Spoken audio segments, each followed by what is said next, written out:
Ya, ini ada Evangelis Ripkah Cok. Waduh, ini Bu Ripkah nih udah lama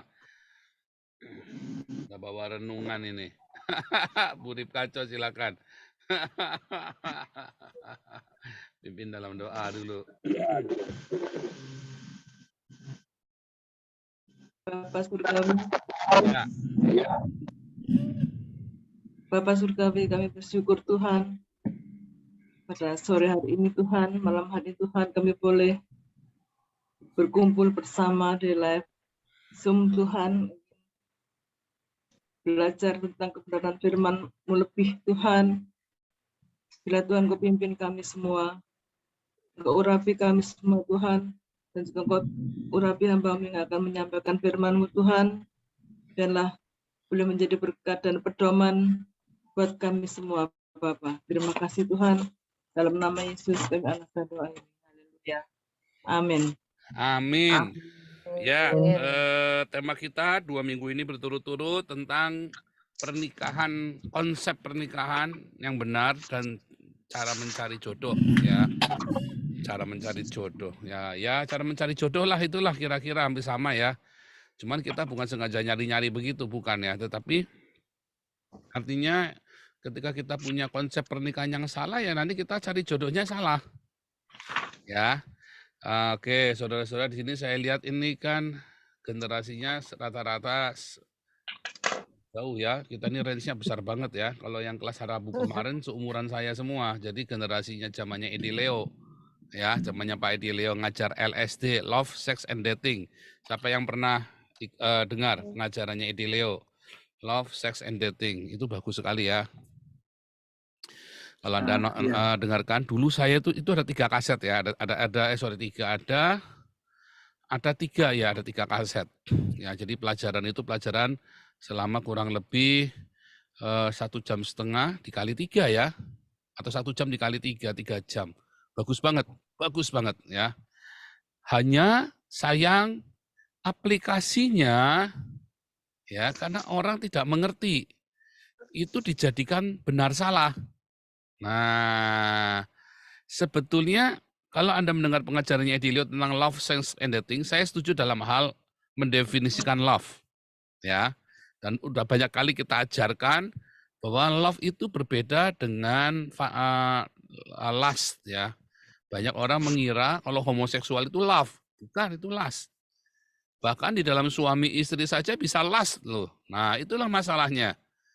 Ya, jadi kita pertumbuhan dari love, dari mulai kita dari awal kita saling eros ya kan, karena laki-laki perempuan ada feromon ya. Saya termasuk orang yang bisa mencium feromon dari jauh. Oke, bau busuk, bau bangkai, bau feromon itu tuh saya tuh dari 5-10 meter aja saya bisa cium. Itu makanya menderita sekali ya. Orang kayak saya tuh, orang lain udah nggak bau, nggak apa-apa, nggak terusik. Saya itu terusik sekali kalau bau apa kubangan, bau comberan itu ya. Wah itu saya bisa sengsara, bisa wah mau makan aja bisa nggak tega itu kalau udah bau kok comberan begitu ya.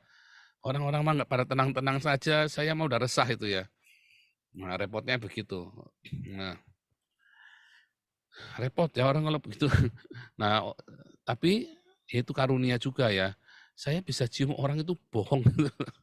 Orang itu mulutnya bohong apa enggak, dari jalan 5 menit begitu dia lagi ngomong-ngomong, saya bisa tahu ini orang bohong ini. Saya bisa tahu dia ngomong bohong ya, kejadian enggak gitu. Ya, dari baunya, tapi memang ya dari beberapa, saya tanya beberapa orang juga yang mengerti ya, ternyata memang mulut orang bohong itu berbeda ya. Abab, dodolan abab. Itu orang Jawa itu sering gitu ya, keras ya, dodolan abab. Ngapusi gitu loh, ngabab gue, ngapusi. Abab itu loh, hawa yang keluar dari perut itu loh. Ya. Nah itu saya ngalamin ya, nah itu memang karunia, tanda nggak enak. Itu dari kecil ya.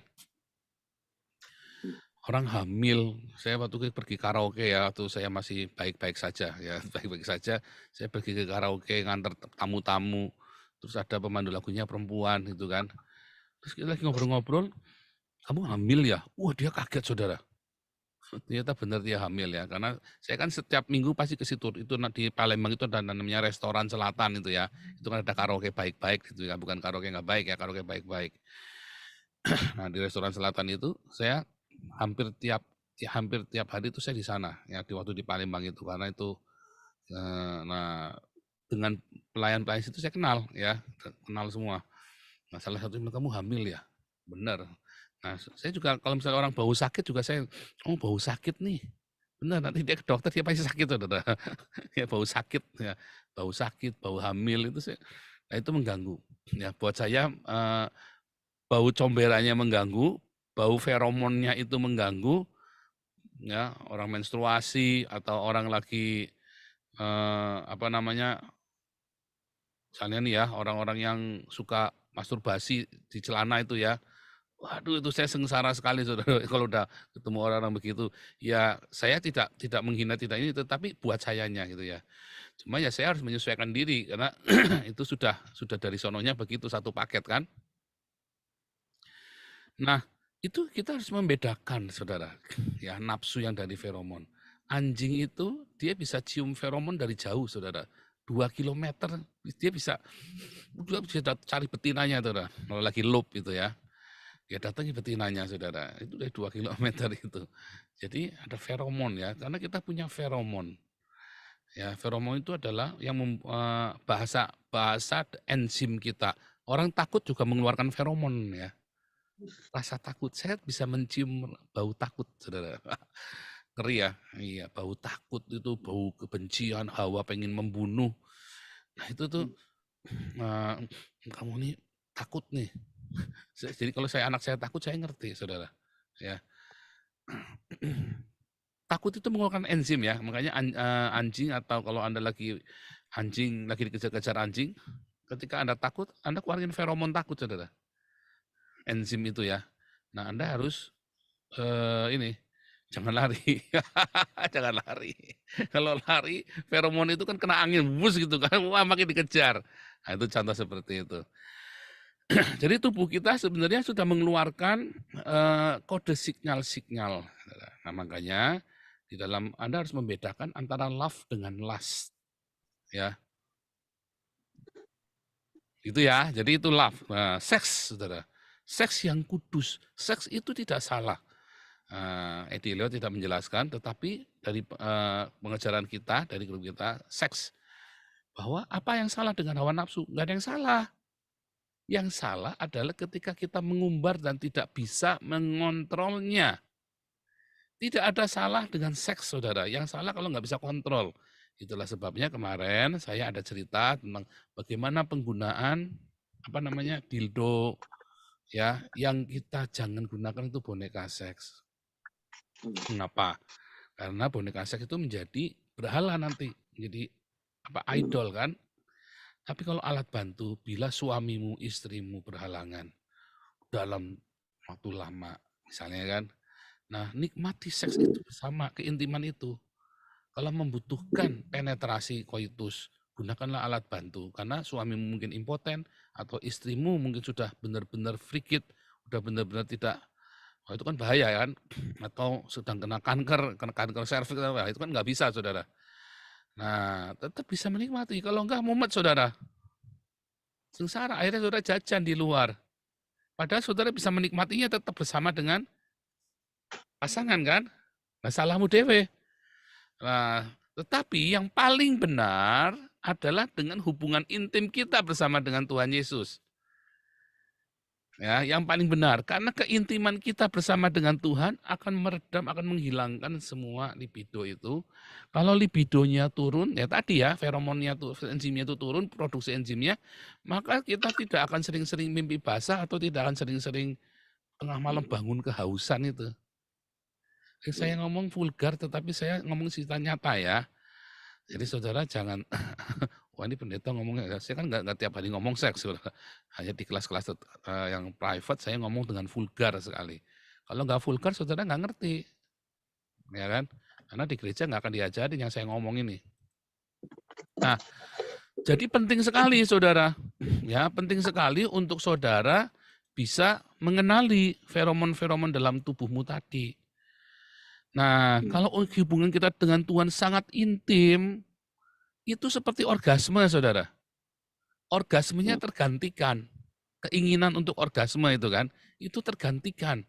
Makanya disebut hubungan intim dengan Tuhan. Pernikahan, kita ini mempelai wanita, dan seterusnya, dan seterusnya. Ada istilah-istilah dalam pernikahan kan digunakan di dalam spiritual, saudara. Nah, tetapi bagi agama-agama pagan, dia tidak nyampe ke sana, saudara. Kepuasan itu selalu digambarkan dengan seks. Makanya ada pelacuran bakti. Nah, ini belum saya ajarkan malah di kelas hari Rabu ya. Ada pelacuran bakti. Pelacuran bakti adalah sebuah gambaran keintiman dengan dewa, dipuaskan dengan seksual. Mereka pergi ke rumah ibadah, mereka puas lahir dan batin, saudara. Makanya harus ada pelacuran bakti. Pelacuran pertama itu bukan melacur-melacur begitu dengan selingkuh, bukan. Pelacuran pertama itu ada dalam ibadah. Ya, pelacuran bakti. Ya, agama Babel ya, itu pelacuran bakti. Para imam, ya, ada wanita-wanita di sana. Karena puas, kepuasan lahir dan batin. Itu ada di arkeologinya ya, pelacuran bakti itu sudah jadi zamannya Nimrod itu, saudara. Nah, dari situlah kemudian agama-agama pagan menafsirkannya dengan kepuasan lahir batin termasuk dalam Islam. Nanti hidupmu di surga akan dipuaskan dengan seks. Ya kan? Kan itu yang dicari, kepuasan, pelampiasan maksimum dari hawa nafsu. Dan itu akan merusak hidupmu, saudara. Dan itulah dosa. Dosa disebabkan bukan karena makan buah pengetahuan baik dan jahat. Dosa disebutkan karena kamu tidak bisa kontrol tes suka yang Tuhan berikan kepada Hawa. Kita manusia. Ingat ya, Kejadian 4 ayat 17. Wah, ini saya mengajarnya lebih maksimum hari ini ya. Ini gara-gara Pak David ini urapannya transfer ke saya ini langsung nih. Ya, dosa itu bukan karena Anda makan buah pengetahuan baik dan jahat. Tapi di Kejadian 4 ayat 7 katakan karena kamu tidak bisa kuasai tes sukamu. Jadilah dosa. Bukan karena seksnya. Ya. Dan itu yang terjadi di dalam ibadah-ibadah, itulah dosa agama-agama pagan itu, termasuk dalam Islam. Itulah dosa. Keinginan untuk berdosa, saudara. Puaskan, nggak bisa dikendalikan. Itu love sex dan terakhir datingnya. Datingnya itu adalah masa pra-pernikahan. Saya dengan Ana dulu, ya kita penganut LSD dari Pak Delio ini ya. Cuman kita jadikan Torah, jadikan benar salah. Ya, dan akhirnya banyak kasus di jemaatnya Abah Love sendiri, akhirnya nggak menikah, mereka takut. Akhirnya tua baru menikah, saudara. Dan ada yang akhirnya bablas, banyak yang bablas nggak menikah. Banyak. Nggak normal. Karena ketakutan. Apakah bahagia? Enggak. Karena mereka tidak mengalami keintimannya sejati. Intimnya cuma, oh Papa Yesus. Itu bukan intim, itu ilusi intim, saudara. Keintiman dengan Tuhan itu akan selalu menghasilkan buah. Seperti suami istri kalau berhubungan seks akan menghasilkan anak. Buahnya apa? Kasih sukacita, damai sejahtera, kebaikan, kemurahan, dan seterusnya. Buahnya apa? Buahnya jiwa-jiwa. Selalu buahnya itu, saudara, jiwa-jiwa dan karakter. Kalau Anda ngaku-ngaku intim Papa Yesus, Papi Yesus, tapi Anda tidak berbuah, saya yakin Anda tidak intim dengan Tuhan. Anda sedang berpura-pura halusinasimu, saudara.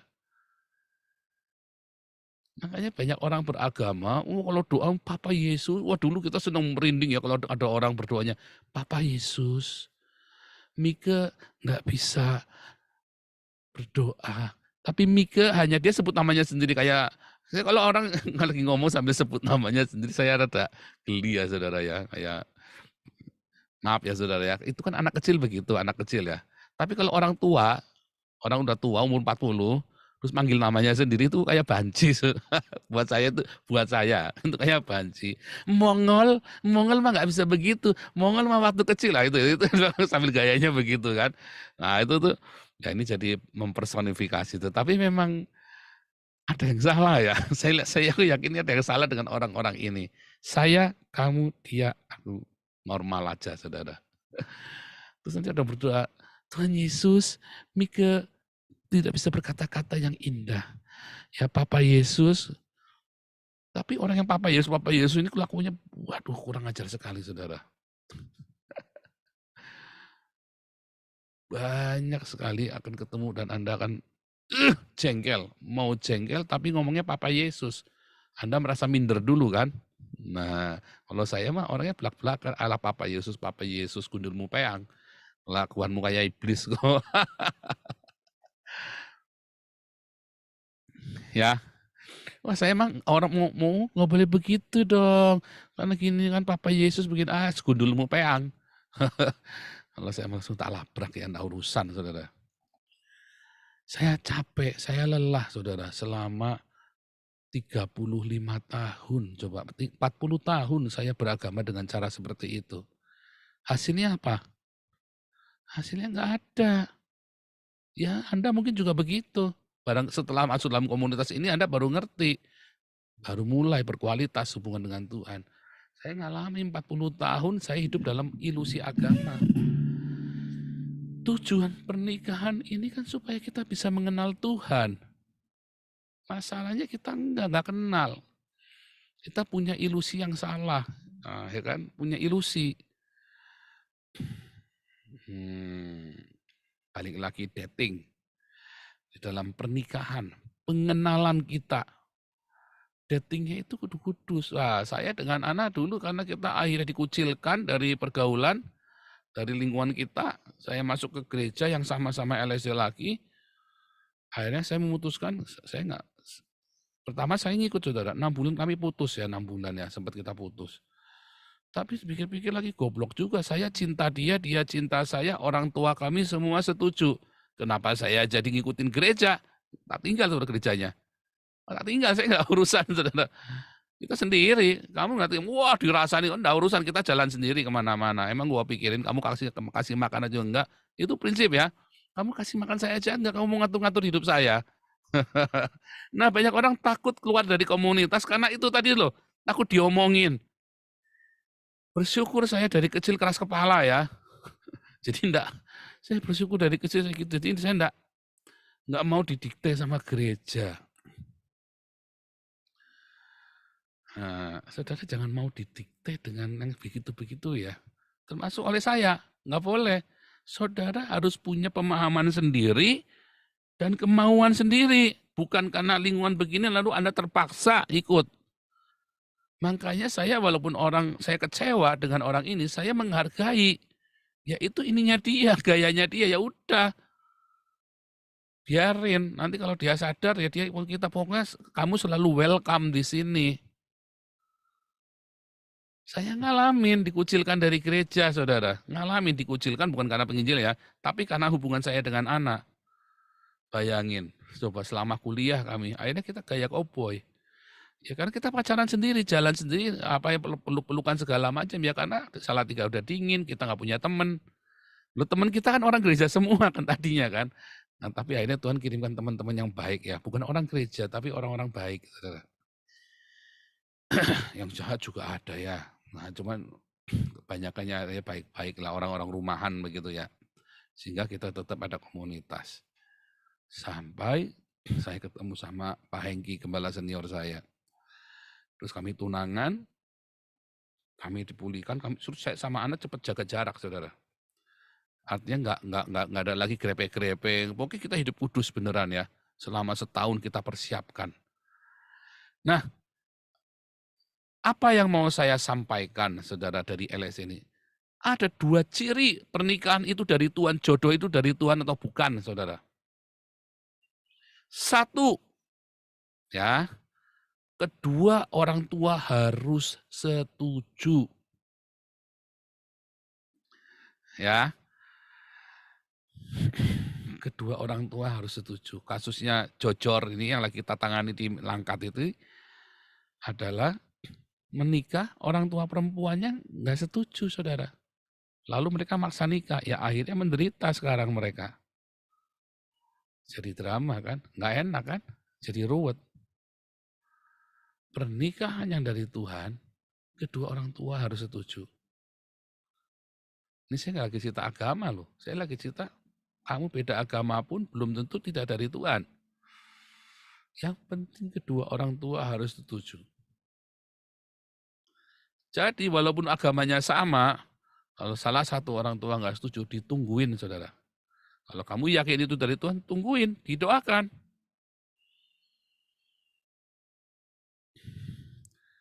Balik lagi contohnya saya punya kerabat saudara, mau menikah. Orang tua, opa saya nggak setuju saudara. Opa saya nggak setuju. Ngamuk opa saya itu. Maksa, ya udah pasrah gimana, tapi sebenarnya nggak setuju. Oh, tapi ini pelayan Tuhan loh. Pelayan Tuhan. Evangelis, orang baik, ganteng, khotbah di gereja. Saya aja terkagum-kagum, saya aja kagum saudara. Waktu itu saya masih SMP ya. Opa saya nggak setuju, opa saya sudah ngomong. Namanya opa saya itu kan sudah punya, udah orang tua, udah waktu itu opa saya udah umur 70 lebih ya. Dia ngasih tahu, mau jadi apa kamu? Singkat cerita menikah beneran, dan beneran mau jadi apa dia. Ternyata ini orang malesnya minta ampun, pinter khotbah, tapi malesnya minta ampun saudara. Wah jadi WL keren, jadi khotbah keren, nggak bisa kerja saudara. Sekolah Alkitab nggak lulus. Intinya ini orang malas, ini orang memang tidak berkualitas. Wah akhirnya istrinya yang kerja sampai tua, akhirnya istrinya itu tambah lama tambah habis badannya saudara. Waduh, itulah ya. Karena salah satu orang tua nggak setuju. Oh tapi kan opa ini penyembah berhala. Oh iya, Tuhan berikan orang tua adalah sebagai wakil Tuhan walaupun dia agamanya Islam, Buddha, Hindu, Konghucu, penyembah berhala, dukun sekalipun saudara. Untuk melindungimu. Walaupun kamu Kristen sudah dibaptis, orang tuamu penyembah berhala.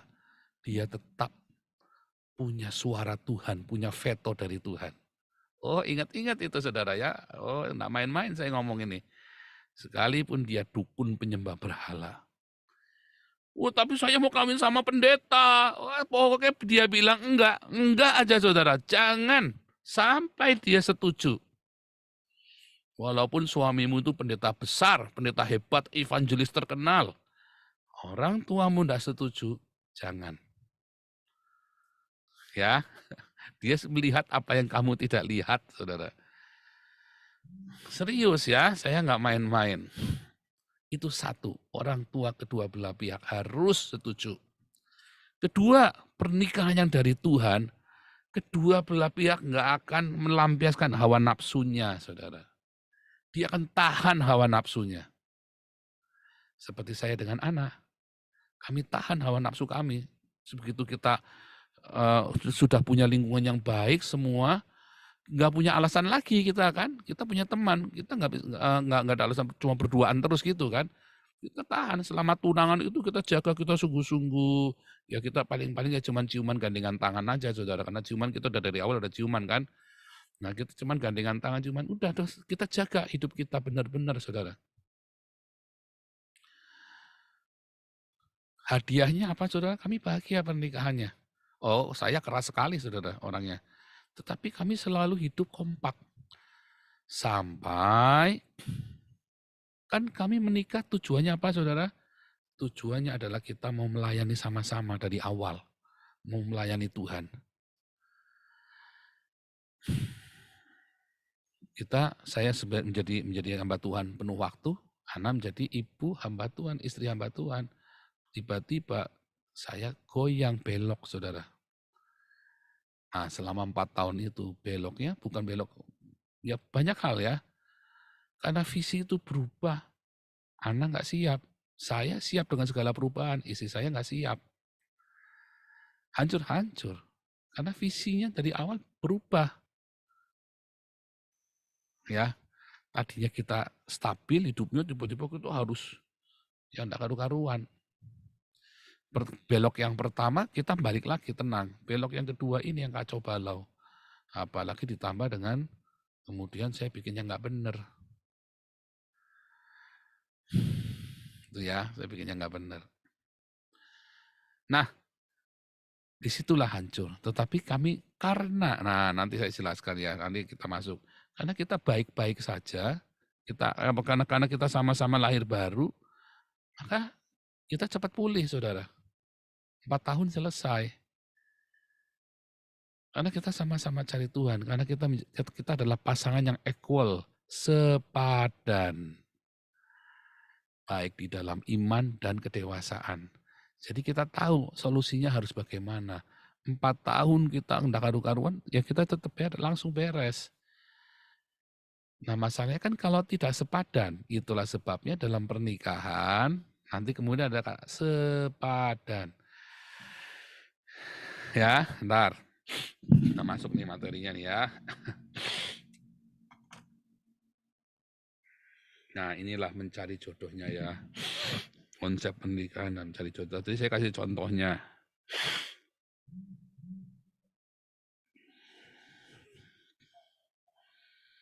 Mana nih kok lambat?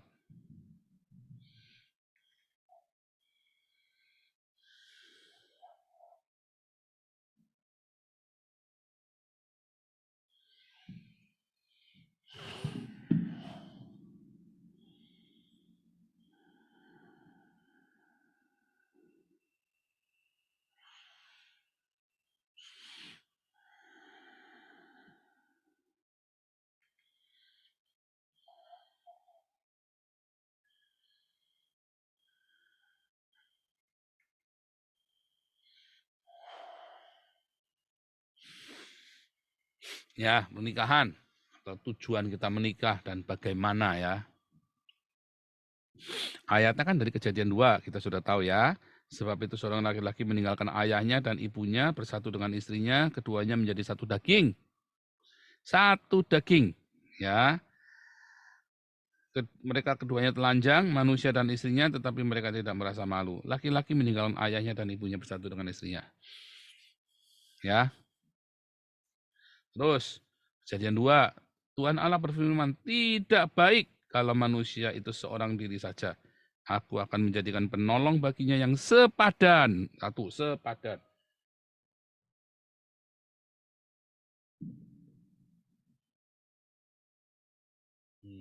Mana ini?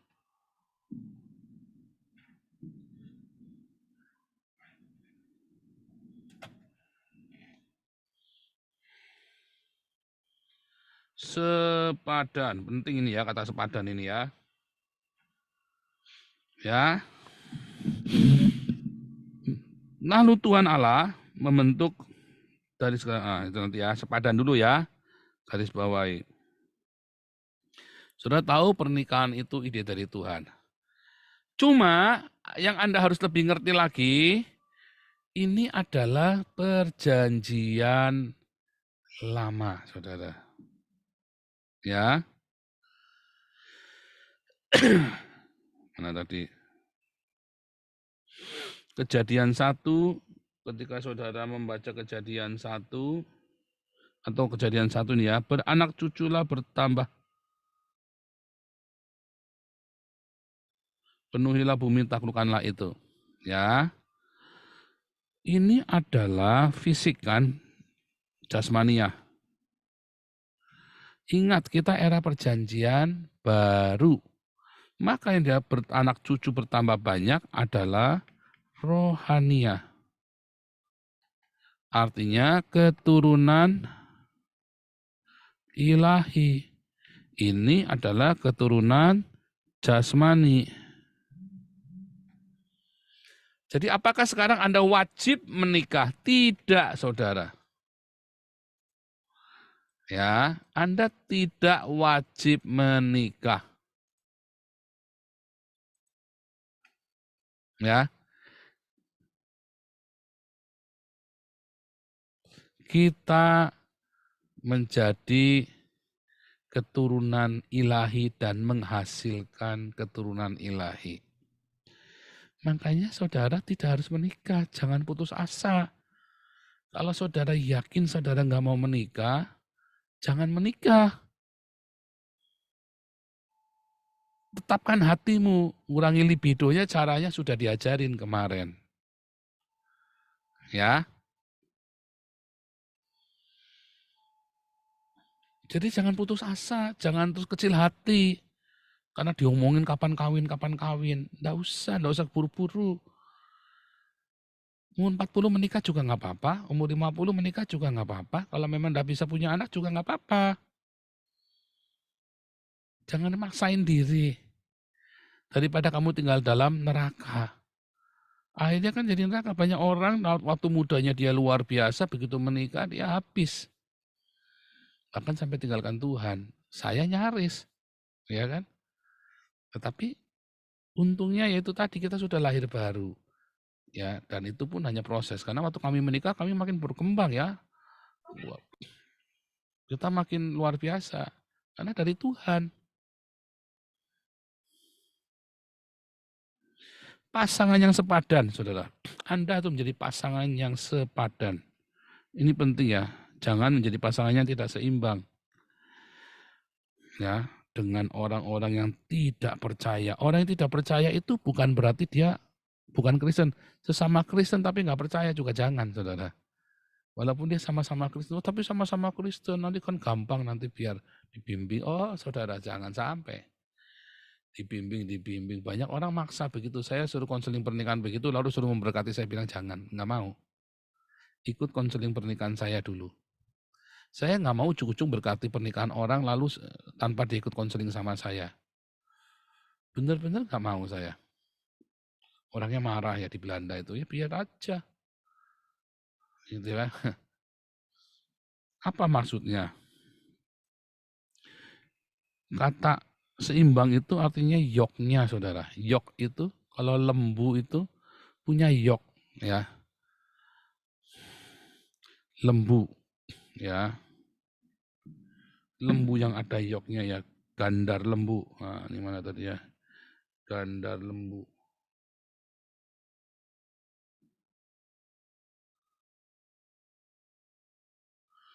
Gandar lembu. Membajak.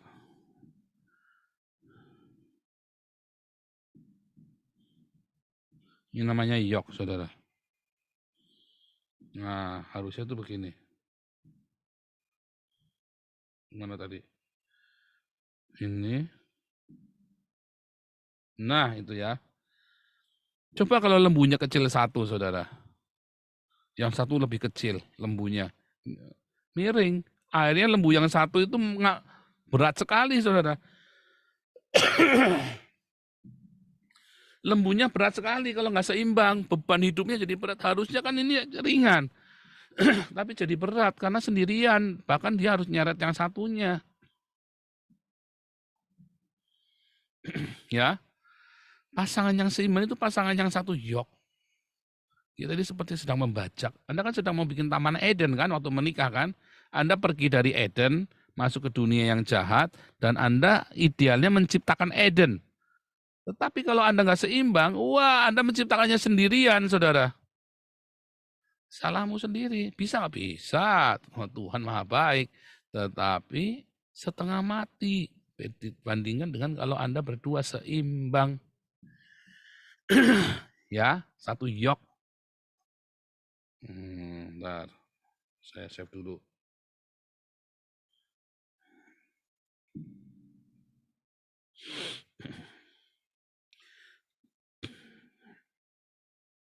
Dengan apa tadi? Yang righteousness, dengan orang yang tidak berhukum. Dikayosune, saudara. Orang-orang yang sudah mengalami tahap dikayosune, sudah mengerti sampai ke titik harus sedekah. Kebenaran itu adalah sedekah, ya. Puncak dari kebenaran adalah sedekah hasilnya.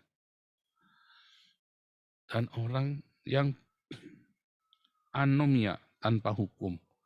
Jadi Anda jangan orang dia nggak ngerti tanpa hukum apa tuh rema, dia nggak punya rema. Ya, Anda mau menikah dengan sembarang orang, oh hati-hati saudara. Ya, sudah ini ada masalah sedekah, dia nggak ngerti makna sedekah, diakonia dan ya anomia tanpa hukum, tanpa rema saudara. Anda harus hidup dengan orang yang sama-sama penuh rema, enak saudara. Tapi dia pelongo-pelongo diajak ngomong Alkitab. terkagum-kagum dengan Anda. Oh, nanti saya bimbing. Enggak. Saya punya kenalan seorang hamba Tuhan terkenal, terus istrinya mati, dia menikah sama seorang gadis yang usianya sama anak saya beda dikit, saudara. Hamba Tuhan usianya jauh di atas saya. Saya sama anak saya beda 25 tahun, saudara bayangin itu sudah jauh. Ya, ini bedanya sampai sekitar 30 tahun. Bangga dia kenal kemana-mana. Akhirnya apa, saudara? Dalam pernikahannya, hampir tiap minggu kita dengar ini cekek-cekekan, saudara. Ya, KDRT, saudara. Cekek-cekekan, kabur-kaburan. Ya, dulu yang nangani teman-teman kita sendiri yang hamba Tuhan. Tapi sekarang sudah pada mati teman-temannya. Ya, sekarang sampai nangani ya cekek-cekekan sendiri. Saya dengar, ya jadi buruk sekali lah pokoknya. Saya bimbing gundul peang. Nggak bisa, saudara. Anda harus equal ya di dalam remamu maupun di dalam hal pemahamanmu. Ya, sampai titik kasihmu. Nanti kamu pengen diakonia istrinya atau suaminya ngomong, jangan, harus begini. Akhirnya Anda nggak bisa lanjut lagi. Kan Anda istri juga mau diakonia, kalau suamimu pelit, kikir kan juga nggak bisa kan. Kayak siapa? Nabal itu loh. Nabal sama siapa? Istrinya Daud itu. Ya kan? Kayak Nabal itu kan. Nah, nggak bisa kan. Ya, jangan menjadi yoknya berbeda, harus sama yoknya ya saudara. Nah lalu saudara, lalu menciptakan ya, lalu Tuhan Allah ya, berikan pasangan yang sepadan itu ya. Sepadan itu artinya itu bertolak belakang, oposisi saudara. Sepadan itu tidak harus Anda sama dia selalu setuju dengan satu hal. Sepadan itu bukan berarti Anda sama dia, kita kembaran pakai hitam, lalu ketemu lagi setiap kali ketemu di persekutuan doa, kita pakai lerek-lerek. Wah, berarti kita jodoh dari Tuhan ya, gundul peang. Enggak begitu, saudara. Kamu sukanya makan pempek, saya encek-encek. Enggak begitu, saudara ya. Yang namanya sepadan itu enggak begitu. Mungkin Anda bertengkar dalam organisasi itu, saudara. Anda punya saling berargumen, beroposisi. Jangan-jangan dia dari Tuhan. Karena di dalam pernikahan suami istri, kalau kompak terus, ngegas terus bareng-bareng ya masuk jurang. Kalau ngerem terus, ya nggak maju-maju, makanya dandul. Yang satu ngegas, satu ngerem. Yang satunya ngegas, satu ngerem. Ayo lepas rem, saya ngegas. Kamu jaga-jaga ngerem. Rem kan oposisi dari gas. Ana itu rem, saya gasnya, saudara. Saya gasnya itu unlimited, saudara. Begitu dilepas remnya ya bablas, mati bareng. Ada kita punya kerabat lain, saudara. Suami istri dapat warisan dari orang tuanya. Nggak pinter kerja. Balapan ngabisin duit. Suami istri balapan ngabisin duit. Suami beli apa, istri nggak mau kalah. Suami istri beli apa, suami nggak mau kalah. Nggak nyampe 5 tahun, duitnya habis, dikasih warisan banyak, habis semua. Akhirnya mati muda, anaknya lontang-lantung. Gas terus, wah kompak, kelihatannya kompak, iya kelihatannya, wah pakainya baju putih ya, celananya jeans, bareng-bareng kemana-mana. Bagus, pakai batik semua, kalau lagi pakai batik, kalau lagi jet set, mati bareng saudara, dua-duanya ngegas bareng. Bagus jadi kalau Anda bertengkar dengan istrimu, jangan terus Anda berarti nggak cocok. Saya pernah begitu, saya nggak ngerti ya. Saya kan seneng koleksi mobil, saudara. Dulu saya punya mobil banyak, biar kredit, biar apa, enggak urusan. Anak sudah ngamuk, jangan, aku tidak butuh. Jangan kan kita harus begini, harus begitu. Wah, saya malasanya banyak bertengkar. Akhirnya saya nggak mau dengarkan anak, saudara. Nah, sejak itu kita terlibat dalam masalah banyak keuangan. Ya, karena nggak mau dengar istri.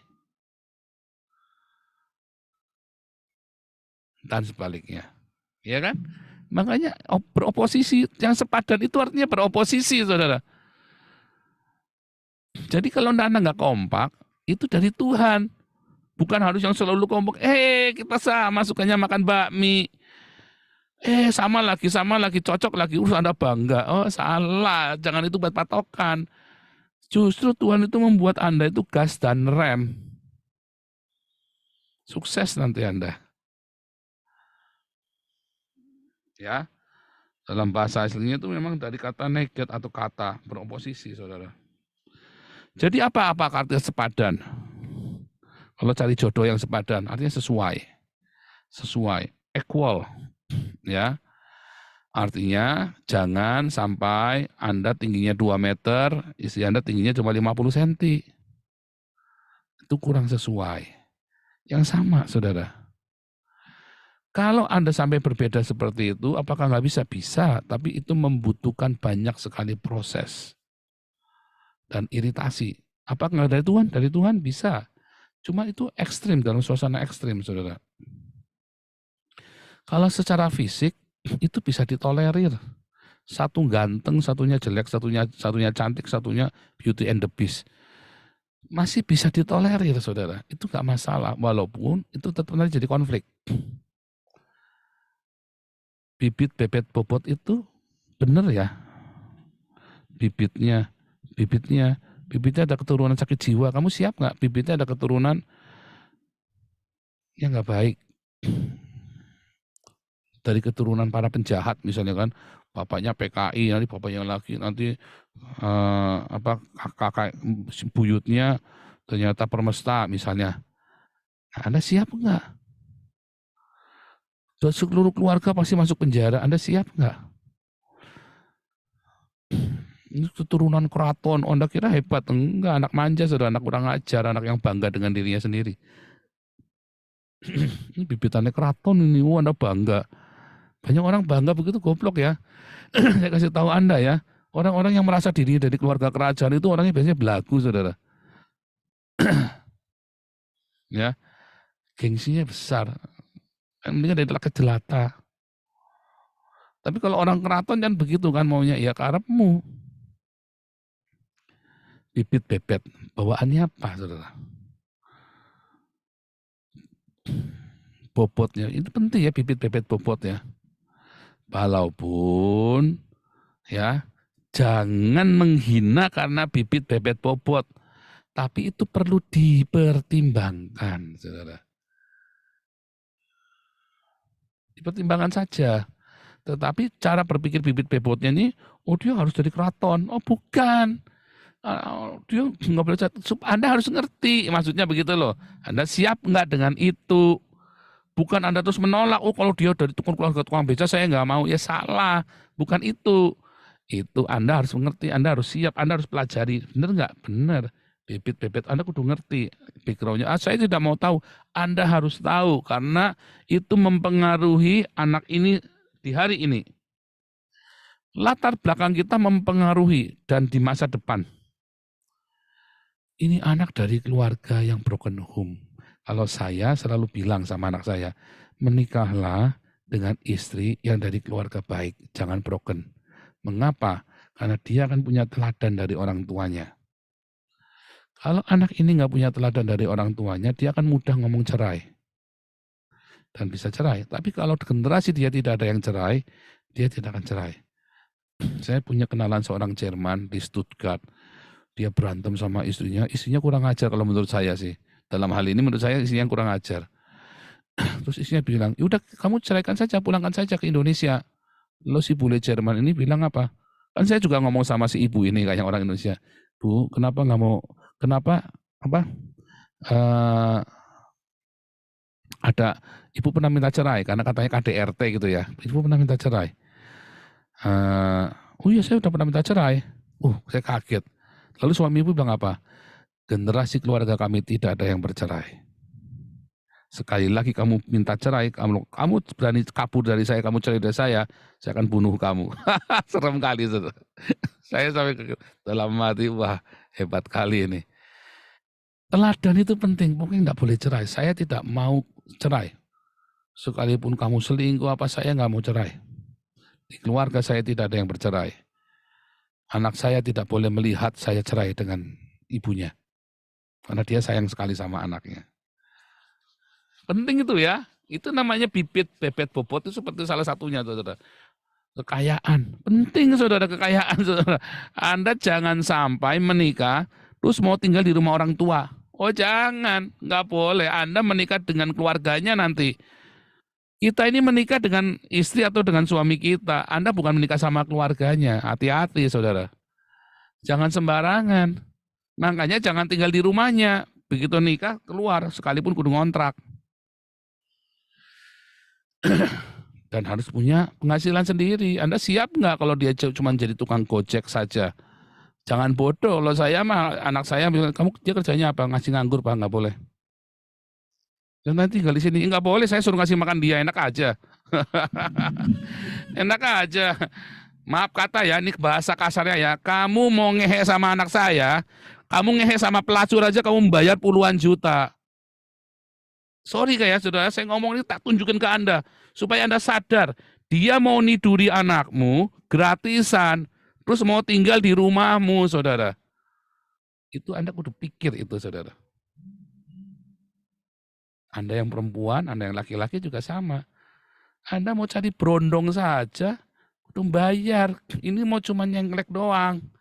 Tapi bagaimanapun juga laki-laki itu yang bertugas untuk cari uang. Karena yang perempuan nanti hamil. Dia punya anak. Lalu siapa yang mau tanggung jawab? Kamu cuma mau nunggangin doang, kurang ajar kamu.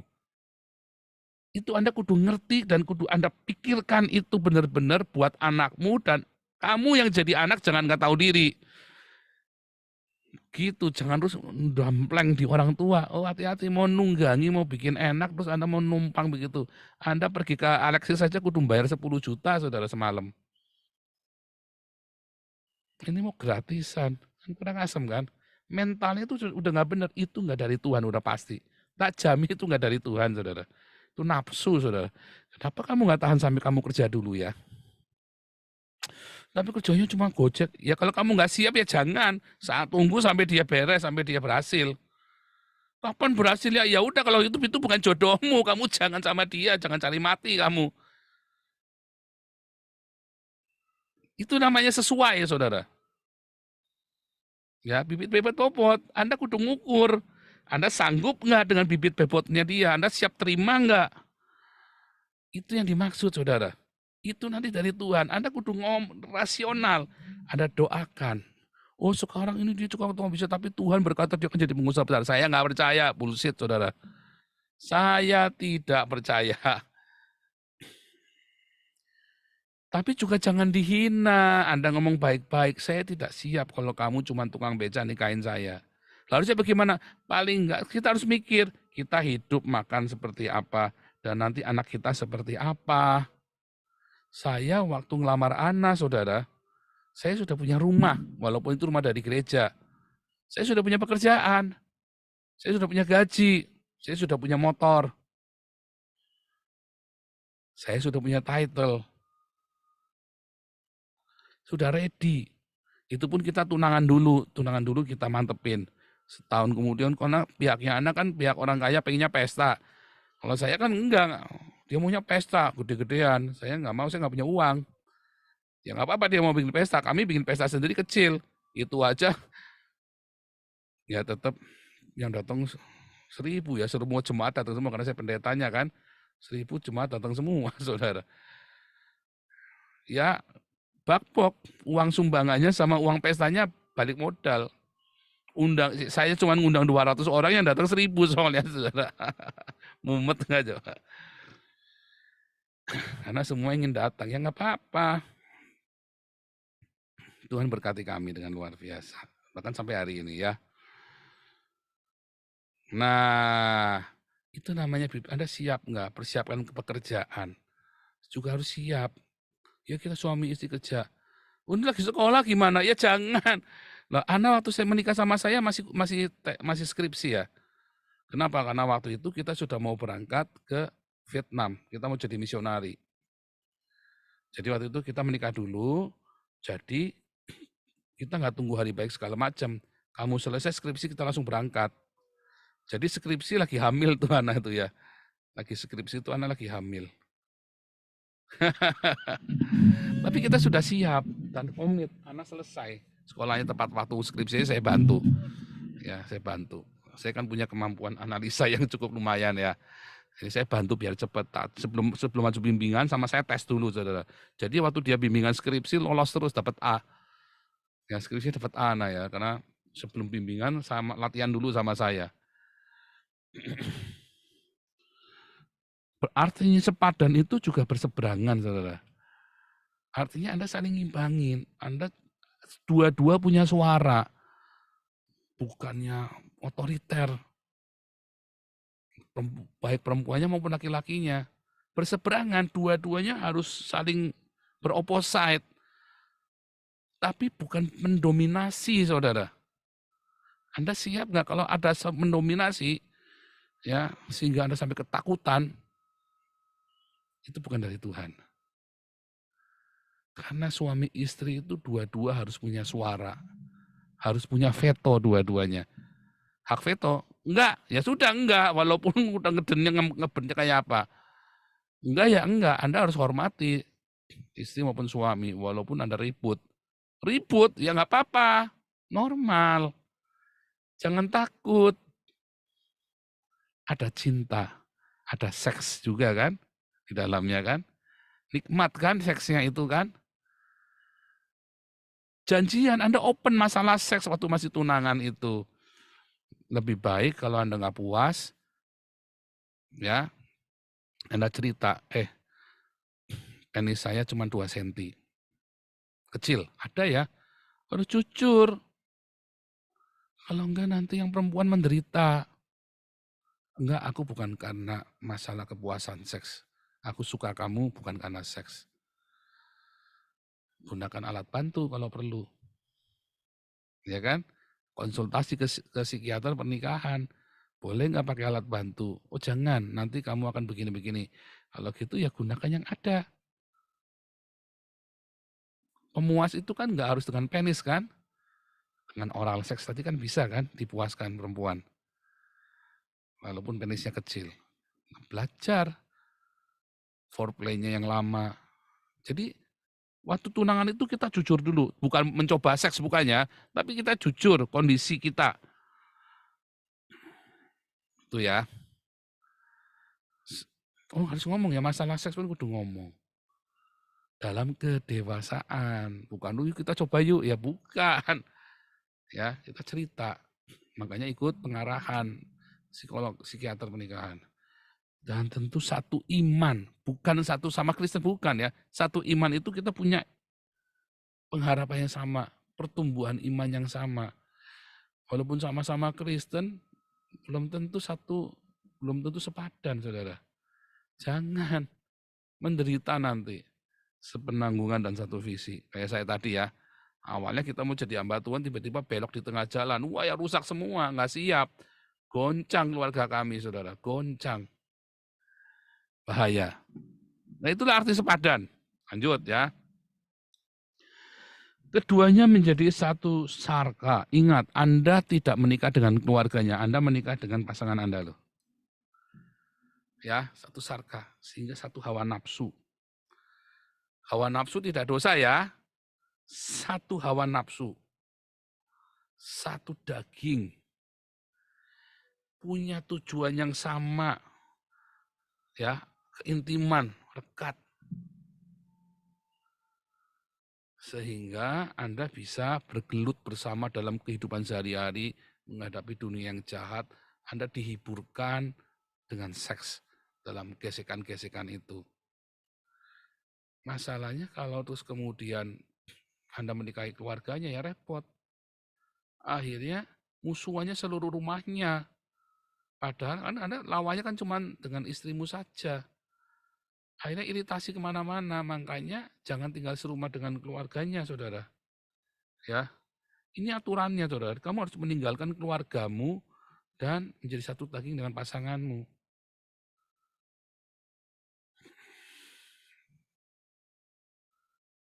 Semua keputusan harus suami istri. Jangan aku tak tanya papa mama dulu ya. Jangan. Kamu mau apa, istrimu mau apa, suami mau apa.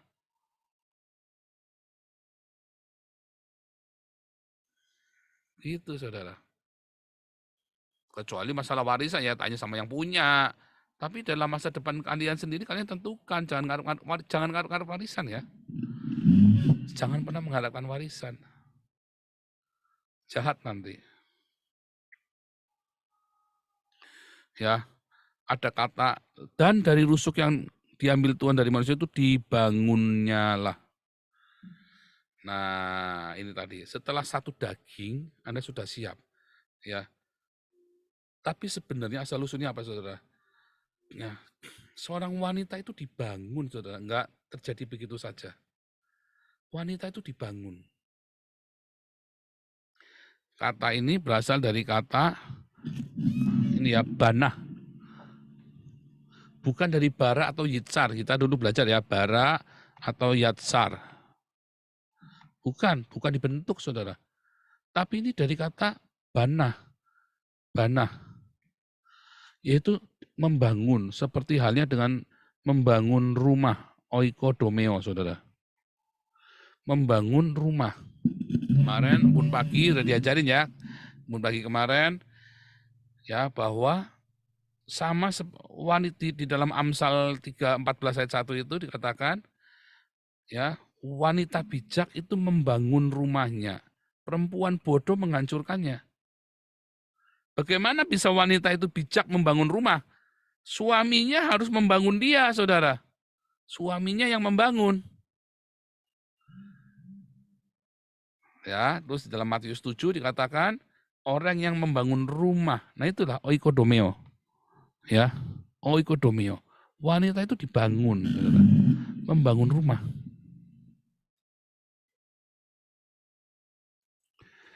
Menarik ya.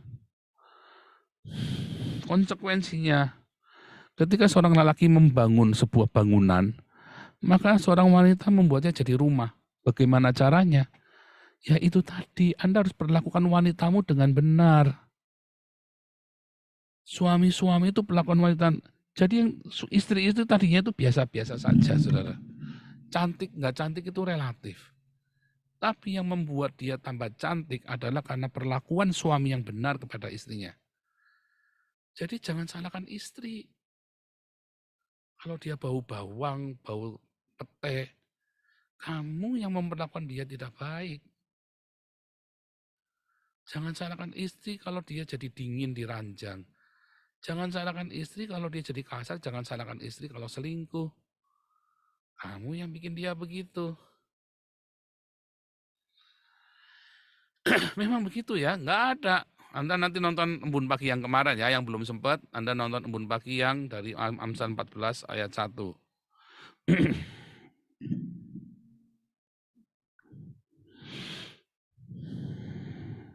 Ini mana Amsal? Ya, ayat 1. Perempuan bijak mendirikan rumahnya, tetapi yang bodoh meruntuhkannya dengan tangannya sendiri. Iya kan? Karena perlakuan dari suaminya yang nggak benar, istrinya jadi kalap, jadi goblok, ya kan? Hancurkan rumah tangganya sendiri. Terus kita menyalahkan istri kan? Enggak, itu dari suami, saudara. Responnya.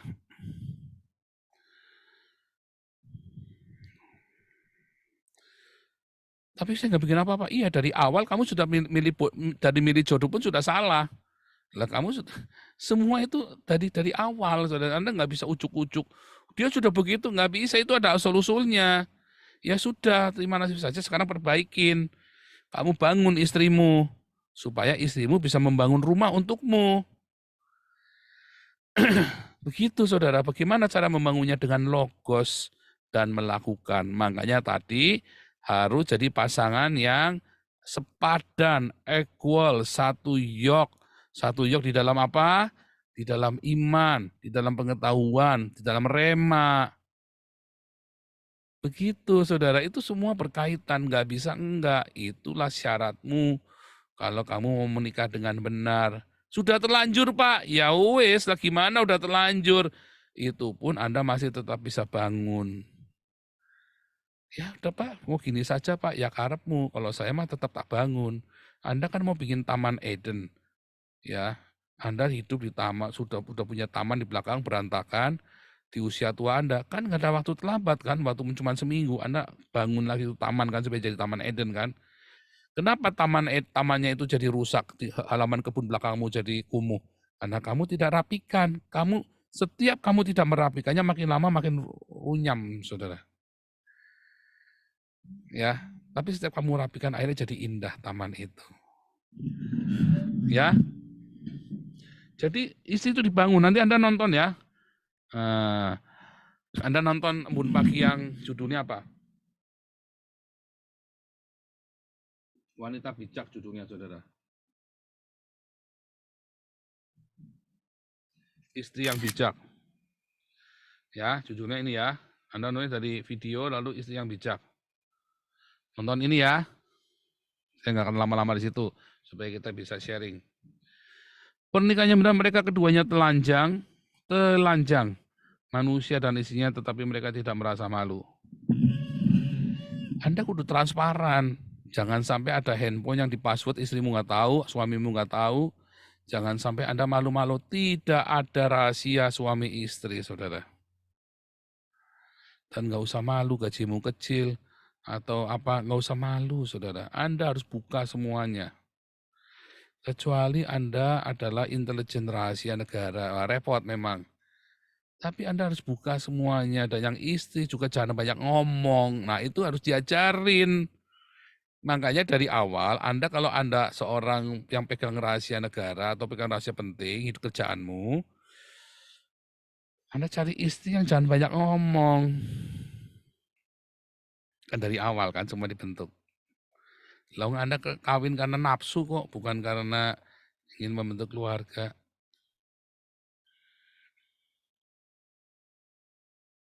Ya. Nah, keduanya telanjang, open, nggak ada namanya me time, privacy. Me time ini adanya our time, bareng-bareng. Sesekali me time itu artinya buat dia istirahat, relax. Tapi kalau lama-lama me time, akhirnya dia selingkuh. Privasi, rahasia, akhirnya semua dirahasiakan, akhirnya selingkuh. Privasi dan me time itulah awal. Itu adalah dalih-dalih dari iblis untuk Anda menghalalkan perselingkuhan. Dan makin jauh hubunganmu dengan privasi dan me time. Anda harus open masing-masing. Ya, telanjang tapi tidak merasa malu. Mereka sama-sama tahu, masing-masing tahu. Harus telanjang dan tidak merasa malu berdua. Bahkan saya lebih tahu istri saya daripada ibunya Ana tahu Ana. Iya kan, ibunya Ana tahu Ana kan cuma 17 tahun saja. Setelah 17 tahun kuliah, saya yang sama Ana tiap hari, saudara. Di Salatiga, ya kan? Sampai hari ini kita kenal. Ke 30 tahun. Ya kan? 2 kali lebih lama daripada ibunya kenal Ana, saudara. Bener nggak?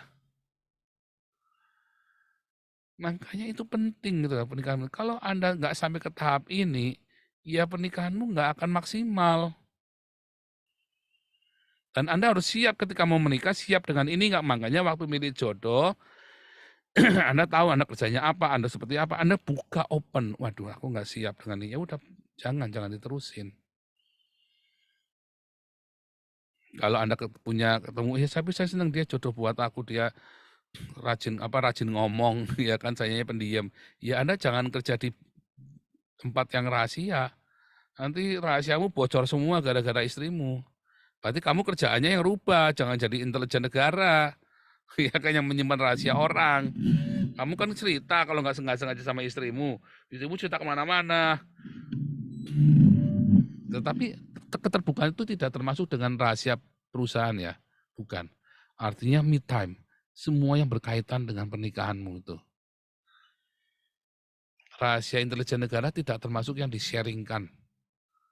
Ya, cuman istrimu harus tahu kamu kerja apa.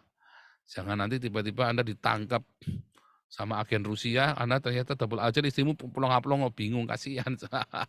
Itu contohnya, atau Anda ternyata bandar narkoba, plong-plong, ya jangan, saudara. Dalam pekerjaan itu Anda harus terbuka. Saya ini kerjanya ini, kamu siap nggak tak tinggal-tinggal? Kamu siap nggak? Harus siap, saudara. Kebayang nggak? Anda ceritain.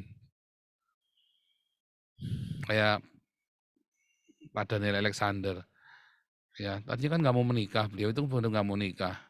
Jadi kalau dia mau tinggal di Papua sama saya, dia berdoa sama Tuhan, ya Tuhan gini aja deh, kalau dia mau sama-sama saya di Papua, nggak mau, dan dia bertekad mau di Papua, ya berarti itu Tuhan yang kasih. Tiba-tiba mau ya, Ibu Loisnya mau, iya mau di Papua, kaget.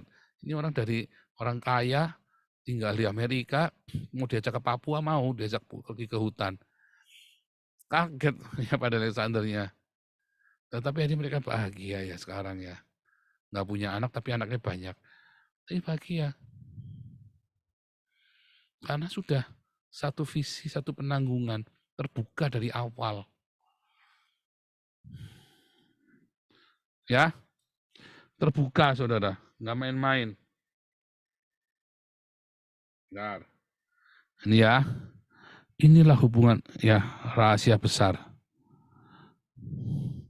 Oke, kita sudah tahu ini ya rahasia besar ini. Tapi yang kumaksud adalah hubungan Kristus dengan jemaat. Karena pernikahan itu adalah simbol dengan Allah. Udah balik lagi ke awal tadi ya. Hubungan kita dengan Kristus. Ya, silakan kita mulai untuk tanya jawab. Sharing juga boleh ya. Dalam ini kan kita harusnya open kamera ya. Kan kita kan udah kelas dewasa semua ini kan.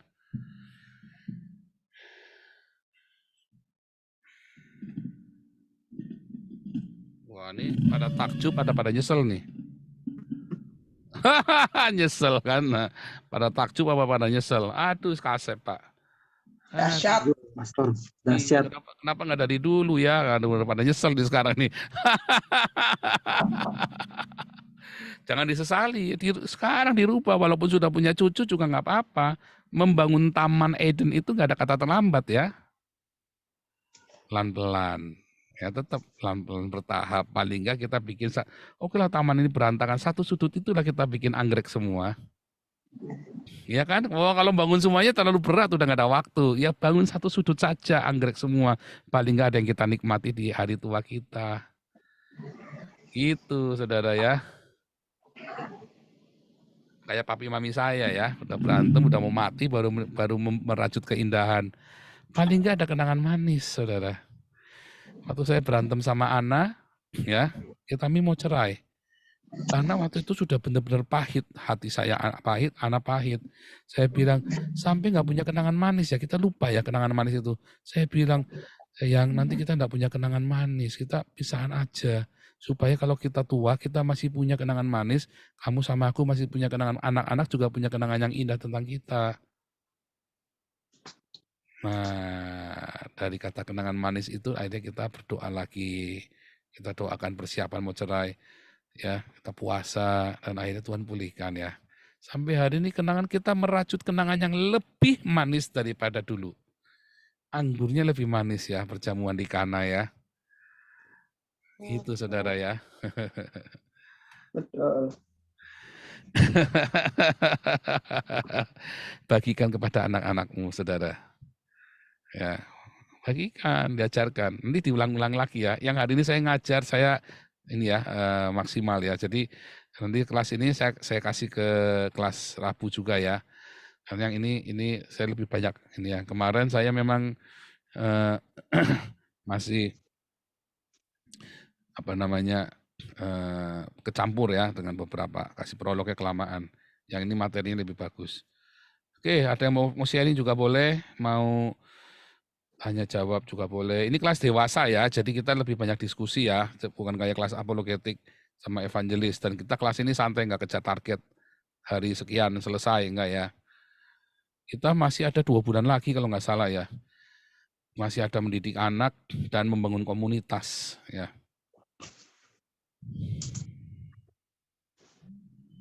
Lanjut. Mana nih kok nggak ada yang nanya? Iya pada nyesel semua Bu Ida. Aduh udah kasep. Udah kada kasep. masih pengen nanya nih. Iya nanya aja nggak apa-apa nih Bu Rosinta boleh. Siapa dulu Bu Ana nih? Mau nanya dulu. Siapa? Ini siapa yang raise hand Bu Ana Ya, ya? Bu Rosinta, Bu Rosinta. Bu Rosinta Ya, silakan. makasih Pastor. Ya, mau sharing aja nih Pastor, boleh ya? Boleh. Ya, jujur saya baru mengerti apa arti pernikahan itu sekarang Pastor. Awalnya saya pikir pernikahan, tadinya saya tidak mau menikah karena saya lihat orang tua saya itu hanya bertahan karena status demi anak-anak. Kalau boleh cerai, mereka mau cerai. Tapi mereka tidak bercerai. Dan ya memang banyak teladan yang memang bisa saya lihat dari mereka ya. Tapi itu menjadi trauma buat saya untuk tidak menikah. Tapi singkat cerita, saya ternyata menikah. Walaupun di usia yang cukup tua ya, 39 tahun. Waktu itu udah kuping udah panas karena disuruh kawin terus sama orang tua. Nah, awal-awal pernikahan tadi seperti yang Pastor bilang, sifatnya gas dan rem. Dan itu betul. Saya ngegas mulu, suami bagian ngerem. Sampai saya remnya hampir blong istilahnya ya, karena saya gasnya terlalu kencang. Sampai akhirnya ke sini, saya bilang, saya waktu mau menikah, saya dapat statement, saya mau menikah kalau memang ini untuk memasuki rencana Tuhan. Intinya seperti itulah. Waktu itu sih saya masih sosok rohani, Pastor. Cuma sekarang, sejak ngikutin kelas dari Pastor, saya betul-betul napak. Yang tadinya saya sok rohani, sering berantem sama suami, saya misalnya lebih napak. Tapi karena saya yang sok ngeroh gitu lah ya, saya memang awal-awal dibimbing oleh suami. Ditambah sekarang makin kesini, dengan ikut kelas evangelis dari awal, kemudian saya juga ikut koinonia dan lain sebagainya. Banyak cara berpikir saya diubahkan. Jadi yang tadinya saya ngegas, saya sudah mulai ada rem. Gitu. Jadi saya banyak belajar dan ternyata rahasia itu besar. Seperti yang dikatakan oleh firman Tuhan tadi, ternyata rahasia besarnya itu adalah melalui suami saya diasah terus. Diasah sampai akhirnya ego saya itu sampai hilang. Seperti itu. Jadi di situ dimurnikan hati saya. Tadinya saya nuntut suami harus A, B, C. Tapi sekarang saya menemukan, kenapa saya nuntut dia memperhatikan saya? Kenapa saya merasakan dia tidak mencintai saya? Kenapa dia kurang romantis? Kenapa bla bla bla bla? Tapi disitulah bertumbuh lah ya. Dengan diakonia, seperti yang Pastor bilang, saya betul-betul ingin melakukan praktek kasih, tetapi saya dapat remanya luar biasa. Semua cara berpikir saya juga dibakar. Di sini saya dari beberapa video Pastor berkata bahwa cinta itu adalah memberi. Jangan meminta. Waduh, Pastor, prakteknya itu betul-betul kalau bisa nangis darah deh. Karena saya harus nelen yang menurut saya itu perih banget ya, tapi ternyata benar juga karena sebenarnya kita yang sudah lahir baru mendapatkan perhatian, mendapatkan kasih, mendapatkan kepuasan itu sebenarnya dari Yesus. Tapi saya juga berjaga-jaga juga, jangan-jangan saya ini sok rohani pula gitu kan, tapi enggak kok. Kalau ini mah dengan kesadaran penuh, dengan pakai logika, dengan pakai otak waras, saya juga evaluasi diri, ternyata pernikahan itu adalah bagaimana saya diasah sedemikian rupa dengan suami, sehingga saya sadar bahwa ternyata hati saya selama ini julid. Apa artinya jahat? Karena saya tadinya merasa baik, merasa berkorban, pada kenyataannya ternyata saya itu orang egois. Karena ketika saya melakukan sesuatu, saya tanpa sadar mengharapkan orang juga melakukan hal yang seperti yang saya lakukan ke mereka. Wah, ngeri banget lah Pastor, kenyataannya saya dibukakan siapa busuknya saya, dan sekarang wow, keren banget. Tanpa lagi saya menuntut perhatian orang dan lain sebagainya, hati saya sudah dipuaskan oleh hadirat Tuhan. Terima kasih banyak Pastor. Biasa. Saya tidak puas dengan di titik ini. Sekarang pernikahan kami, puji Tuhan, tidak ada lagi yang bisa istilahnya ya, yang membuat saya untuk marah, kecewa, sakit hati, udah bisa say goodbye.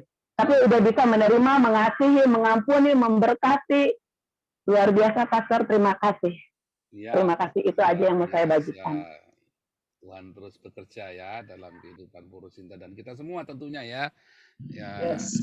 Saya juga dicerahkan ya. Saya juga proses ya tiap hari ya. nggak cuma Purwosinta. Saya pun tiap hari dibukakan sama Tuhan. Sehingga kita upgrade terus. Memang kita ke sana, nggak ada yang sudah berhenti sekarang, nggak ada. Saya pun upgrade terus. Ya, Bu Ida, lalu Owen ya, Bu Ida silakan. Ya, Pak, saya mau menanyakan bahwa di lingkungan gereja ataupun di lingkungan di mana kami ada tinggal, ada banyak sekarang ini mereka menikah karena eksiden. Satu. Yang kedua, tetap diberkatin sekalipun 1 bulan lagi anaknya mau lahir. Kemudian ada lagi sudah lahir baru kemudian diberkati. Nah, bagaimana peranan kami sebagai orang tua untuk juga bisa memberikan kontribusi di dalam memberikan masukan kepada generasi muda. Karena sekarang kan begitu mudah mereka melihat gambar bokep, kemudian mereka melakukan hubungan seks yang mungkin tadi tidak terkendali.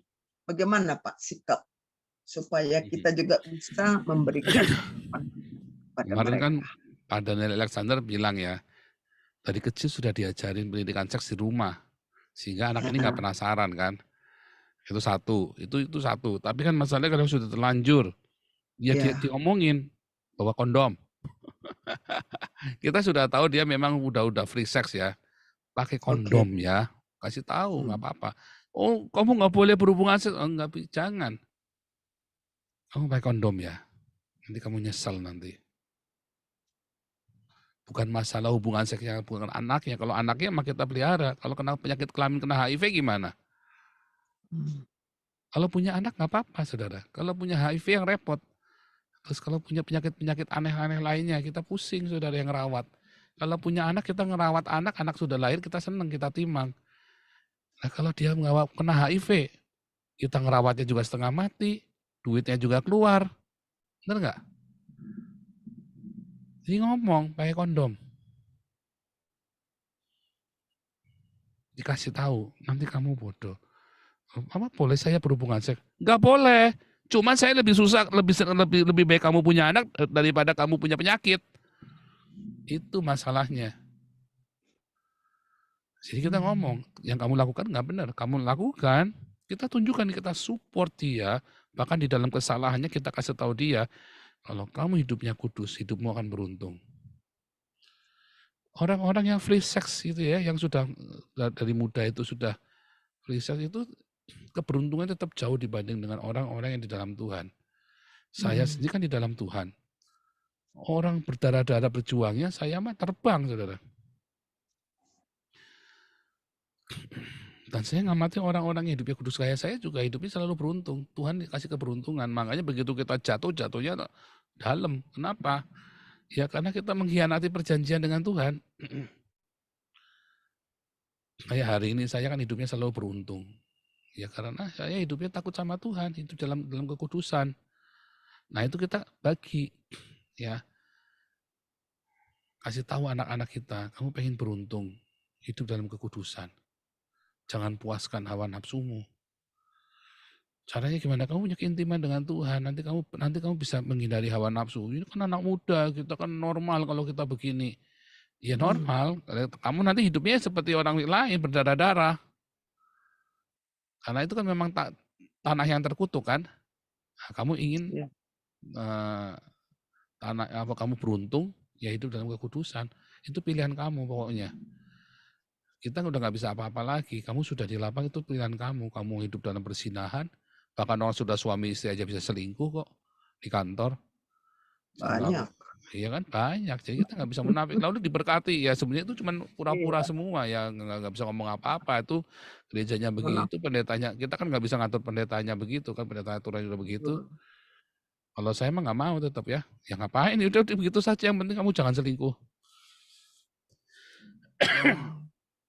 Jangan sampai berkatnya malah jadi kutuk main-main kan. Kalau saya mah tegas ngomong, jangan didoakan ya nanti kalau sudah punya anak tak doakan. Kalau kamu udah hidupnya benar, nanti supaya kamu benar bimbing. Nanti kalau mau kamu masuk dalam pemuridan baru saya doakan. Kalau nggak di dalam pemuritan, tetap harus dipemuritkan dulu, baru didoakan, diberkati. Sebaiknya begitu, supaya jangan berkatnya itu, oh, saya berkati jadi kutuk berkatnya malah. Berkat itu kan sama dengan kutuk artinya kan. Ya mana jadi berkat, mana jadi kutuk, tergantung yang terima. Yang terima baik jadi berkat, yang terima nggak baik jadi kutuk. Jadi diberkati di gereja nggak tambah benar, tambah rusak. Banyak. Iya kan? Itu kita harus hati-hati. Gitu Bu Ida. Jadi jangan malah ditolak, yang ini malah sembunyi-sembunyi malah bahaya. Iya. Jadi seperti Pak Paul tadi katakan, dibimbing, diarahkan dengan pertobatan, berarti anak-anak yang dilahirkan itu tidak turut menanggung dosa ya Pak ya. Menanggung. Kan dia dilahirkan di dalam persinahan kan. Iya. Gimana? Makanya anaknya itu diambil, kita didik. Kalau kita yang jadi neneknya, kita punya ini kan punya hak secara adat ya kan. Kalau di Eropa udah nggak ada hak, nggak urusan. Tapi kalau di dalam adat budaya manusia Timur, ambil dididik sama neneknya. Supaya anak ini menemukan Tuhan sendiri. Bahkan di usia masih kecilnya kita ajarin. Yuk sama oma, diajar berdoa semua tiap hari. Dia akan takut sama Tuhan. Karena kayak siapa ya? Ada yang dididik sama ini ya, sebentar. Dididik sama omanya sehingga dia hidupnya takut akan Tuhan. Napa Urba, Pastor? Bukan. Sebentar, saya ada satu cerita lagi. Jadi itu dididik sama omanya. Orang tuanya sendiri udah nggak karu-karuan. Saya ada. Ya nanti kalau pas ingat saya nanti. Saya ingat sekali ada satu orang hamba Tuhan dididik sama omanya, bukan sama orang tuanya. Akhirnya dia jadi luar biasa sekali. Ya. Kalau nggak salah Robert Liardon apa ya? Robert Liardon. Iya, kalau nggak salah Robert Liardon ya, yang didik omanya ya. Robert Liardon ya, kalau nggak salah ya. Iya. Jadi nggak apa-apa didik sama omanya, karena orang tuanya kan invalid misalnya kan. Tapi kita sambil didik orang tuanya, syukur-syukur orang tuanya juga bertobat. Yang sulit kalau udah begitu, ya mungkin dari awalnya kita sudah nggak menjadi dari awalnya kita yang salah orang tua. Cuman kalau dalam komunitas kan kita nggak bisa nyalain orang tuanya kan. Kamu salah ya nggak bisa dong. Ya udah kita nggak usah banyak ngomong, kita kasih nasihat begitu atau kita langsung. Makanya gunanya sekolah minggu itu adalah untuk orang tua yang tidak tanggung jawab. Orang sekolah minggu yang baik ya tentunya ya. Tapi sekolah minggu sekarang kan enggak, ada kan karu-karuan juga kan. Tujuannya sekolah, siapa sih yang harus mendidik anak? Nanti ya di pas pendidikan anak, orang tuanya yang harus mendidik. Tapi kalau orang tuanya brengsek, ya sekolah minggu ya komunitas yang harus mendidik anaknya. Karena kalau anak dia rusak, anak kita juga kepengaruh loh. Ya kan? Kalau anaknya orang lain rusak, karena itu dalam komunitas kita, anak kita juga kepengaruh. Makanya kita harus didik anak dia supaya anak kita jangan rusak. Ya kan? Nah, Iya, betul. saya lebih senang anak-anak main di rumah saya daripada anak saya main di rumah orang. Ya, ada yang ngawasin. Iya, kalau anak main itu nggak mungkin pakai narkoba, makin ngerokok itu nggak mungkin. Kalau di rumah saya, karena kita selalu hari saya, kita semua main-main gitu, saya juga nggak rese. Ya, mereka juga senang, rumah saya gede dulu ya. Jadi nggak urusan, main di rumah mereka juga seneng. Gitu. Kalau seandainya anak itu di lingkungan tumbuh kembang anak-anak lain, tahu lahir duluan dia baru orang tuanya menikah. Anak haram loh gitu. Gimana itu anaknya kita memberikan supaya Bukan haram kan orang tuanya jelas, bapaknya jelas. Tapi kan dia lahir sebelum ada pernikahan, gimana? Nggak apa-apa. Oh nggak apa-apa itu. Tapi lingkungan di situ karena tahu. Iya, pasti akan menghakimi. Kita kasih tahu dia bukan haram ya. Yang namanya haram itu kalau ayah kamu siapa nggak jelas. Ayah kamu jelas, ayah kamu masih ada sama kamu. Orang bisa bikin salah, tapi yang penting orang papamu tanggung jawab. Gitu loh. Kita kasih encourage begitu. Oke, baik Pak. Bu Linda udah nunggu ya. Jadi kita kasih encourage-nya begitu. Kalau anak haram itu definisinya kalau bapaknya nggak jelas. Tetapi kalau di Finland, semua anak pakai bayi tabung loh, nggak ada bapaknya semua loh. Iya sih, keturunannya. Ya. Iya, dan itu memang stereotip anak haram segitu Oh, itu ya. memang bikin tambah rusak ya. Cloning bisa juga kan Iya, begitu? belum cloning sih belum sih. Belum. Tapi bayi tabung. Iya. Jadi bikin proyek bayi tabung, dia pilih sperma di bank sperma. Sperma dan lain ya. Ya, Tapi yang dipilih. jini itu biasanya spermanya. Sekarang kan ya nggak jelas. Kalau di Indonesia kan nggak jelas. Ya. Indah Grace tuh udah nungguin. Indonesia belum bisa menerima. Ada Ya. Pak. Ada, tapi ke Jakarta, rata-rata ke Singapura. Teman-teman saya semua ke Singapura. Nggak diekspos Pak. Ya. Iya, teman saya rata-rata ke Singapura semua. Sebab di Indonesia satu spermanya juga nggak jelas kan. Kalau di Singapura kan dia kan ada kontrol. Setiap warga negara kan dikontrol kan. Kalau di negara-negara maju setiap warga negara dikontrol. Kita tahu semua background dia, kebiasaan dia, nontonnya apa, makannya apa, kesehatannya bagaimana. Karena dengan social number itu kita bisa tahu semua riwayatnya dia. Indonesia kan nggak berlaku social number kan. Belum, nanti later on. Kalau di Singapura kan dia tahu dokternya siapa, dia penyakitnya apa saja, gitu loh. Gitu ya. Makanya bisa punya bank sperma yang bagus. Yes. Iya, Owen langsung. Ya. Sorry kalau suara saya rada parau ya. Ya. lagi bed rest. Jadi sebenarnya saya gini, Pastor. Saya mau sharing aja lah. Saya mau sharing. Saya juga tahu soal pernikahan ini memang rada kalau saya boleh dibilang lambat juga lambat banget ya. Karena dari zaman saya di bawah umur 30 itu saya juga berkelana gitu cari cewek, kenalan kayak orang-orang biasa, cari cewek, kenalan terus deketin, cocok-cocokan. Akhirnya sampai satu titik saya jenuh. Saya nggak jadian dengan banyak cewek, belum pernah pacaran sama cewek itu, belum pernah sampai umur 32. Belum pernah, tapi deket sama cewek banyak gitu. Cuman sampai satu titik saya jenuh. Kenapa ya? Saya capek gitu, coba. Akhirnya saya ketemu satu mentor, satu orang yang ngajarin kenapa kamu polanya nggak dibalik. Dibalik gimana? Bukan kamu yang ngejar-ngejar mereka, tapi kamu harus bisa bersinar seperti matahari katanya. Nanti orang akan mengejar matahari itu loh. Iya, kalau kamu kayak gitu capek. Akhirnya terus apa yang harus dilakukan kalau begitu? Lalu dibalik, Pastor, saya diajarin dibalik. Jadi saya kembali ke diri pribadi saya sendiri. Saya kejar visi saya dulu. Tulis visi saya, kejar visi saya, dan tujuan pernikahan. Jadi kalau kamu mau menikah, tujuan menikahmu apa? Kalau tujuan menikahmu nggak jelas, hanya ya kayak tadi, hanya untuk seks, mending jangan, buat apa? Hewan juga begitu. Jadi akhirnya saya tujuan pernikahan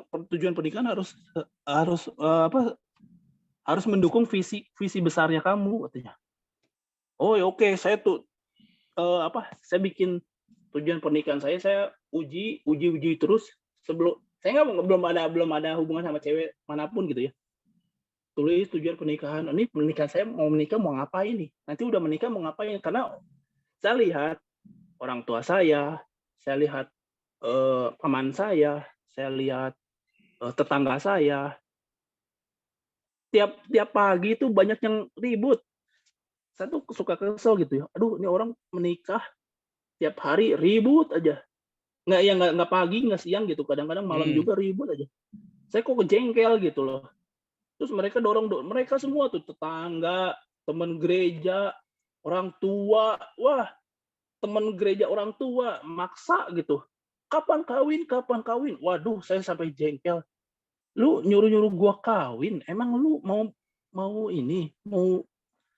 jadi sponsor? Siap jadi sponsor atau siap nanggung kalau gua ada masalah apa-apa? Mereka tuh cuma gitu-gitu doang, cuma kan bikin ribut gitu. Di dalam rumah itu suka bikin ribut gitu. Akhirnya saya kalau tujuan pernikahan saya seperti mereka, saya gagal, saya bilang. Gagal kalau begitu. Akhirnya tetapkan tujuan pernikahan saya untuk jadi apa, untuk apa gitu. Setelah tujuan pernikahan saya dapetin, kalau saya menikah, saya apa istilahnya, kalau tujuan ini tercapai, ketemu pasangan yang bisa mencapai tujuan ini. Wah, itu pasangan yang saya percaya gitu dari Tuhan. Setelah itu saya kan kenal sama cewek gitu ya, sama komunitas. Saya tetap pegang tujuan pernikahan itu. Saya nggak pernah ngomongin. Mentor saya bilang jangan diomongin yang kayak gini. Kalau ketemu cewek, kamu gini nggak? Kamu gini nggak? Oh ya jangan katanya. Itu kan orang bisa manipulasi. Jadi mending kamu diam pegang. Kamu tanya-tanya biasa aja, ngobrol. Kamu teliti dari jauh. Nah setelah itu saya menemukan ada satu gadis gitu loh.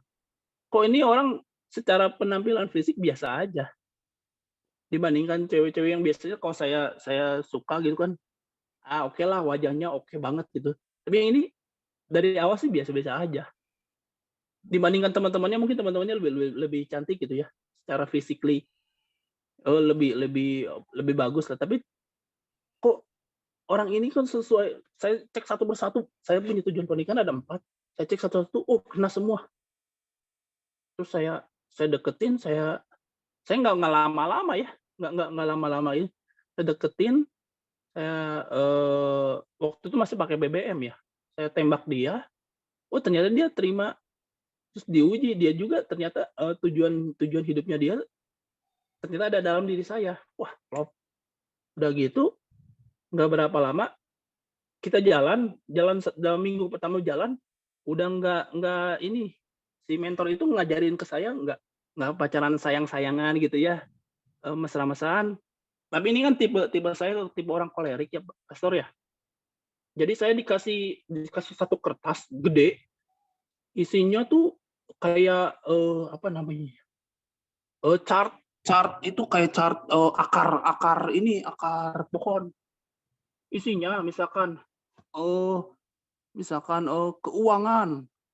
Ngebahas keuangan, dari mana sumber income, terus keuangan itu dipakai buat apa aja. Terus nanti keluarga, kapan rekreasi, wah dibagi semua. Jadi ketika pacaran, orang lain kan sayang-sayangan, saya sama pasangan saya ngerjain itu chart, itu saya kerjain, kita berdua ngerjain itu. Apa istilahnya? Ya sambil makan, sambil dinner gitu ya. Ngerjain itu aja berdua. Sampai satu titik itu, wah, ini yang kita cari. Ini yang saya cari. Kenapa? Karena orang pacaran, orang mau menikah, mereka tidak tahu tujuan menikahnya seperti apa. Tapi kita berdua itu diajarin. Ini gimana ya? Kalau nanti misalkan dapat duit, lu income berapa? Gue income berapa? Udah gitu, nanti bayar listrik berapa? Bayar telepon berapa? Bayar pulsa berapa? Karena yang seperti itu, yang pretel-pretel, ternyata banyak yang bikin cekcok di dalam rumah tangga. Ketika nanti ada bayaran apa, nanti ada yang sakit, persiapan untuk sakit, persiapan untuk apa namanya ya, tak diduga gitu, banyak hal gitu. Sampai detail banget. Nah, setelah itu baru, waduh, iya.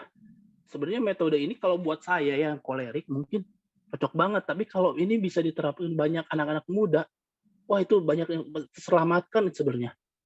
Cuman ya berapa kali ya saya ketemu anak muda, terus saya punya metode nih, kalian mau pacaran gini, kayaknya mereka ngapain sih yang gini, ribet amat, kawin aja belum, jadi juga belum tentu. Saya juga kaget ya, yang begitu.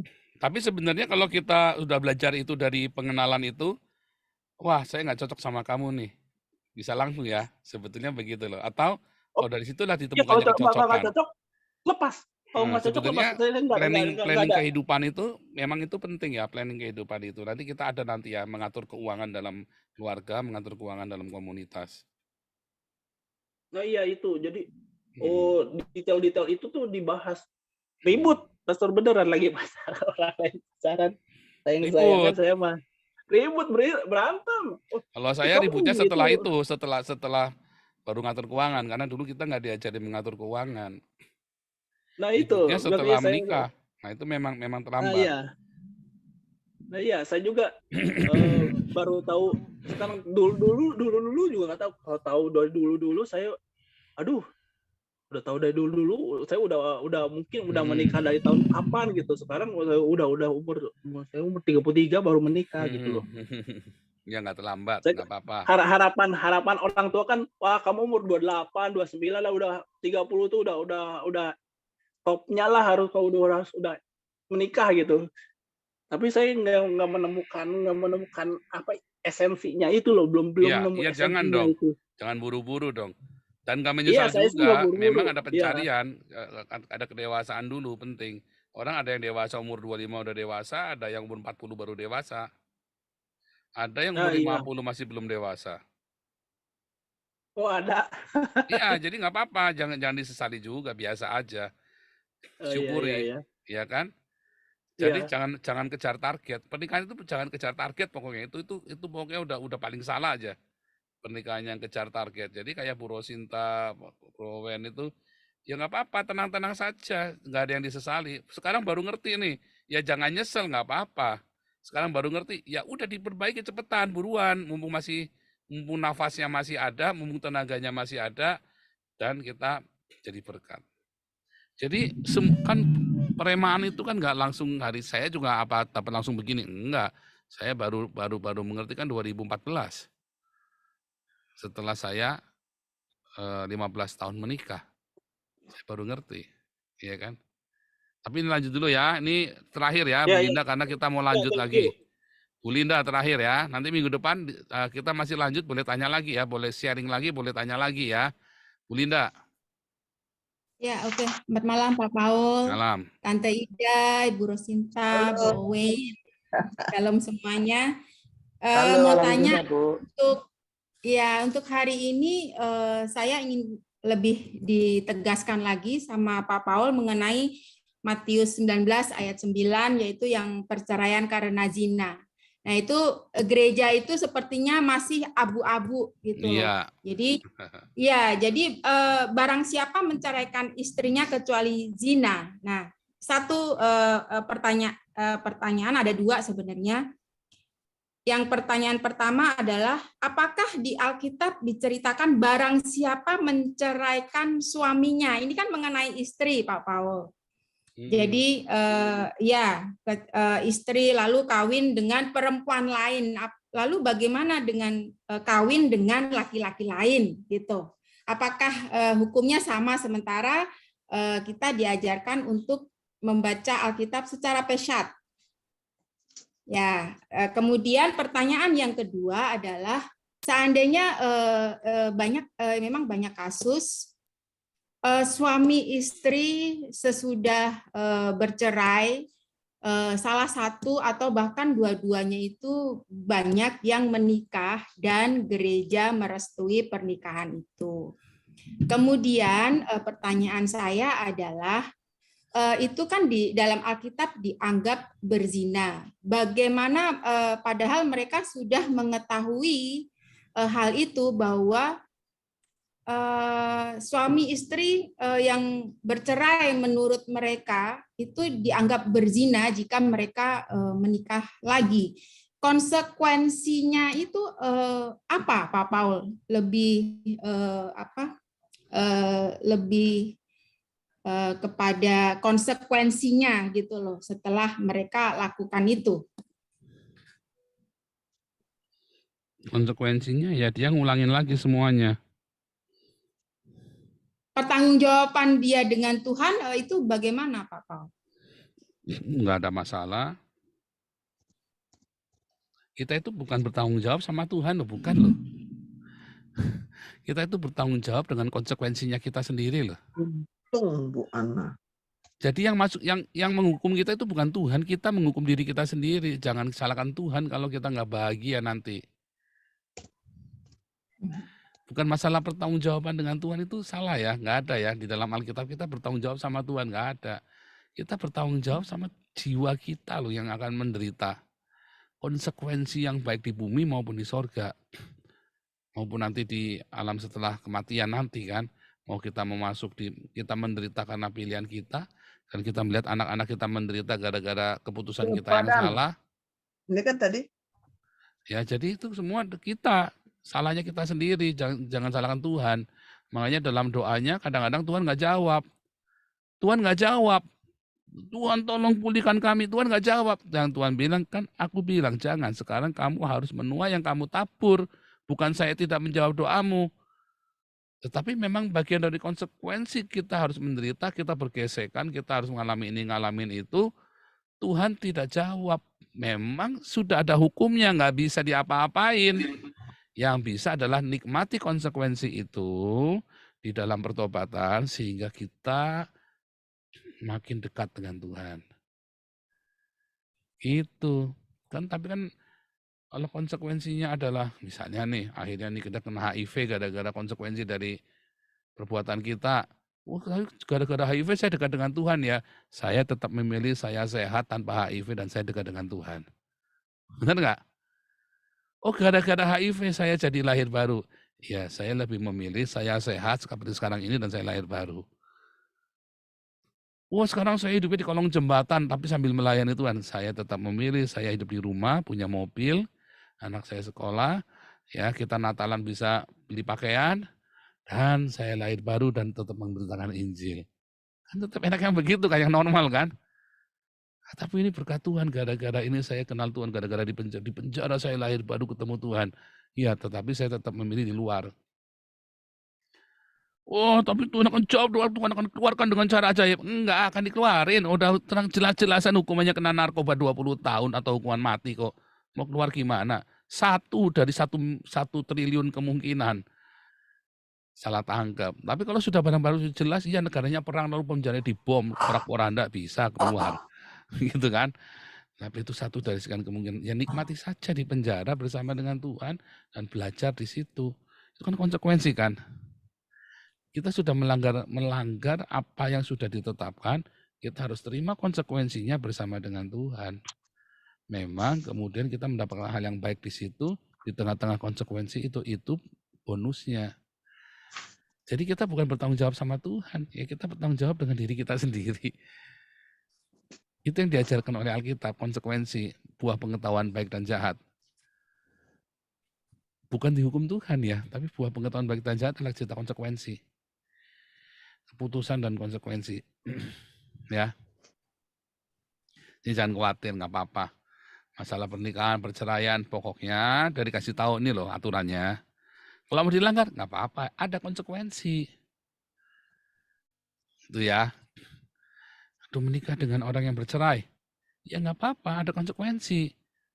Lebih baik menikah orang yang bercerai mati atau yang sama-sama masih lajang. Tetap ada konsekuensi, ada hal yang berbeda. Tetap dihantui masa lalu, ya kan? Dan banyak hal kita nggak ngerti. Ya tetap nanti ada dalam konsekuensi itu. Jangan mengeluh, jangan marah. Ya Tuhan, aku sudah tahu konsekuensinya. Pokoknya Tuhan tolong aku berikan kekuatan untuk melewatinya. Begitu, yang benar. Dan itu tetap akan indah. Tetap akan indah. Cuman lebih baik kalau kita ikut taat di dalam hukum Tuhan. Begitu Bu Linda. Nah masalahnya kalau pendeta kemudian malah ikut dorong bikin salah. Kalau saya kasih tahu, ini loh konsekuensinya. Tapi boleh nggak? Ya nggak apa-apa. Kalau kamu nggak tahan, kalau kamu berpikirnya seperti itu, ya jalanin nggak apa-apa. Cuman saya kasih tahu yang benernya begini. Saya tetap kasih tahu yang benar begini. Tapi saya tidak akan menghakimi Ahok yang bercerai atau kawin lagi. Saya nggak akan menghakimi. Pokoknya tak kasih tahu yang benar begini. Iya dong, kita harus punya standar kebenarannya ini. Tapi kalau ada yang menyimak, ya nggak apa-apa. Tiap orang kan punya risiko sendiri-sendiri, jangan dipaksa. Oh nggak boleh, kamu nggak boleh melayani lagi. Oh, ya nggak bisa juga. Boleh nggak misalnya misalnya jemaat kita nih ya, ada yang sudah bercerai lalu menikah lagi. Oh kamu sekarang nggak boleh melayani? Boleh lah, enak aja. Boleh tetap melayani. Tetapi Anda kan sudah tahu konsekuensinya kalau menikah lagi ketika Anda bercerai. Tetap boleh melayani dan saya tetap akan respect. Ada orang yang nggak tahan dalam komunitas kita, kemudian dia nggak bisa ikutin apa yang kita ajarkan di sini.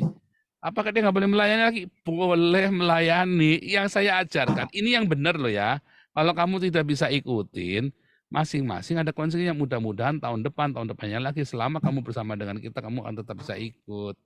Kecuali berzina. Orang lagi baik-baik tiba-tiba berzina, ya jangan melayani dulu. Ya kan, jadi teladan. Tapi kan namanya perceraian. Ada hal-hal yang bisa ditolerir, ada hal yang tidak bisa ditolerir. Perzinahan itu, perzinahan yang terang-terangan perzinahan itu ya, di dalam komunitas kita nggak bisa ditolerir. Itu ya, misalnya itu contoh itu ya. Itu Bu Linda. Nah, itu kalau yang di ayat itu barang siapa menceraikan istrinya, apakah ada ayat lain yang mengatakan barang siapa menceraikan suaminya, Pak Paul? Oh, dua-duanya sama saja. Itu kan apa yang ingin Sama kamu aja. lakukan kepada orang lain, kepada dirimu sendiri, lakukan kepada orang lain. Dalam perjanjian baru hukumnya adalah dua-dua sama saja. Itu resiprokal. Resiprokal, ya. Lalu bagaimana jika kita dikembalikan lagi membaca Alkitab secara pesyat? Pesyat. Pesyatnya perjanjian baru bilang apa? Matius 7:22 hukumnya. Apa yang ingin Matius 7:12, apa yang ingin orang lain berbuat untukmu, lakukan juga untuk orang lain. Hai istri-istri, hormatilah suamimu. Hai kalau kamu pengen dihormati sebagai suami, kamu lakukan hal yang sama kepada istri. Ya, hai anak-anak, hormati orang tuamu. Oh, kan sudah nggak ada perintah lagi hormati ya. Kalau kamu ingin dihormati oleh anak-anakmu, kamu harus hormati orang tuamu. Matius 7 ayat 12. Itu hukum universal. Resiprokal. Resiprokal. Iya, resiprok. Artinya buat istri ya buat suami juga gitu loh. Ya kan? Ini ada satu kasus Pak Paul bahwa suami istri ini sudah bercerai secara Kristen. Mereka menikah sebelumnya secara Kristen, kemudian menikah lagi secara Kristen, ya kasusnya kurang lebih sama seperti Ahok. Tetapi anaknya ini di kemudian hari memaksa kedua orang tua ini untuk rujuk kembali. Kemudian memang dalam proses hampir rujuk, apakah Alkitab mengatakan yang istri masa mudamu itu adalah istri yang pertama? Ya. Lalu bagaimana nasib istri yang kedua ini jika mereka Itu rujuk? masalahnya. Itu, Pak? Itu kan saya sering bilang kan, saya sudah pernah kejadian. Ada satu ibu konseling sama saya. Dia menikah dengan orang Batak. Nah, ini ternyata Batak ini cerai hidup. Loh, kamu dia cerai hidup. Ternyata istri yang pertama dari orang Batak ini sama-sama orang Batak dan mereka sudah dipestain sampai habis ratusan juta. Pesta adat. Sementara dengan si perempuan yang konseling sama saya ini nggak ada pesta adat. Tapi di gereja. Lalu saya tanya, itu anaknya yang dengan istri pertama udah punya anak? Punya, 2, udah besar. Nah, kemudian anaknya ini berdoa, Tuhan tolong pulihkan ayahku dan ibuku. Lalu Tuhan akan jawab yang mana? Yang pertama. Yang pertama. Jadi itu yang dimaksud istri masa mudamu itu, Pak. Ya, kita harus siap. Jahat ya? Tapi kalau tidak secara Kristen tidak terikat oleh sama saja. Mau cara Kristen mau nggak kan bilangin nggak boleh dicerain kalau walaupun beda agama. Anggap ya. Tuhan akan jawab doa anak ini loh. Itulah sebabnya dikasih tahu yang benernya. Yang benar adalah begini. Kenapa? Nanti ada kasus si anak tiba-tiba doa puasa 40 hari 40 malam minta orang tuanya dipulihkan. Bisa nggak? Bisa. Tuhan jawab nggak jawab. Serem kan? Serem. Tuhan nggak adil dong? Adil lah. Gimana kan Tuhan menjawab doa. Loh sekarang kalau kita jadi si anak menderita loh lihat orang tuanya cerai. Jadi Kalau udah bisa. gede, kecil mana tahu dia. Tetapi ada lagi di balik Tuhan itu kan tahu yang terbaik. Iya. Dan pokoknya kita jalani dengan ikhlas. Kita tetap dengan tulus. Ya kan? Kalau memang apa pilihan itu kasih kita kembalikan kepada pilihan-pilihan itu. Jangan dipaksakan. Gitu ya.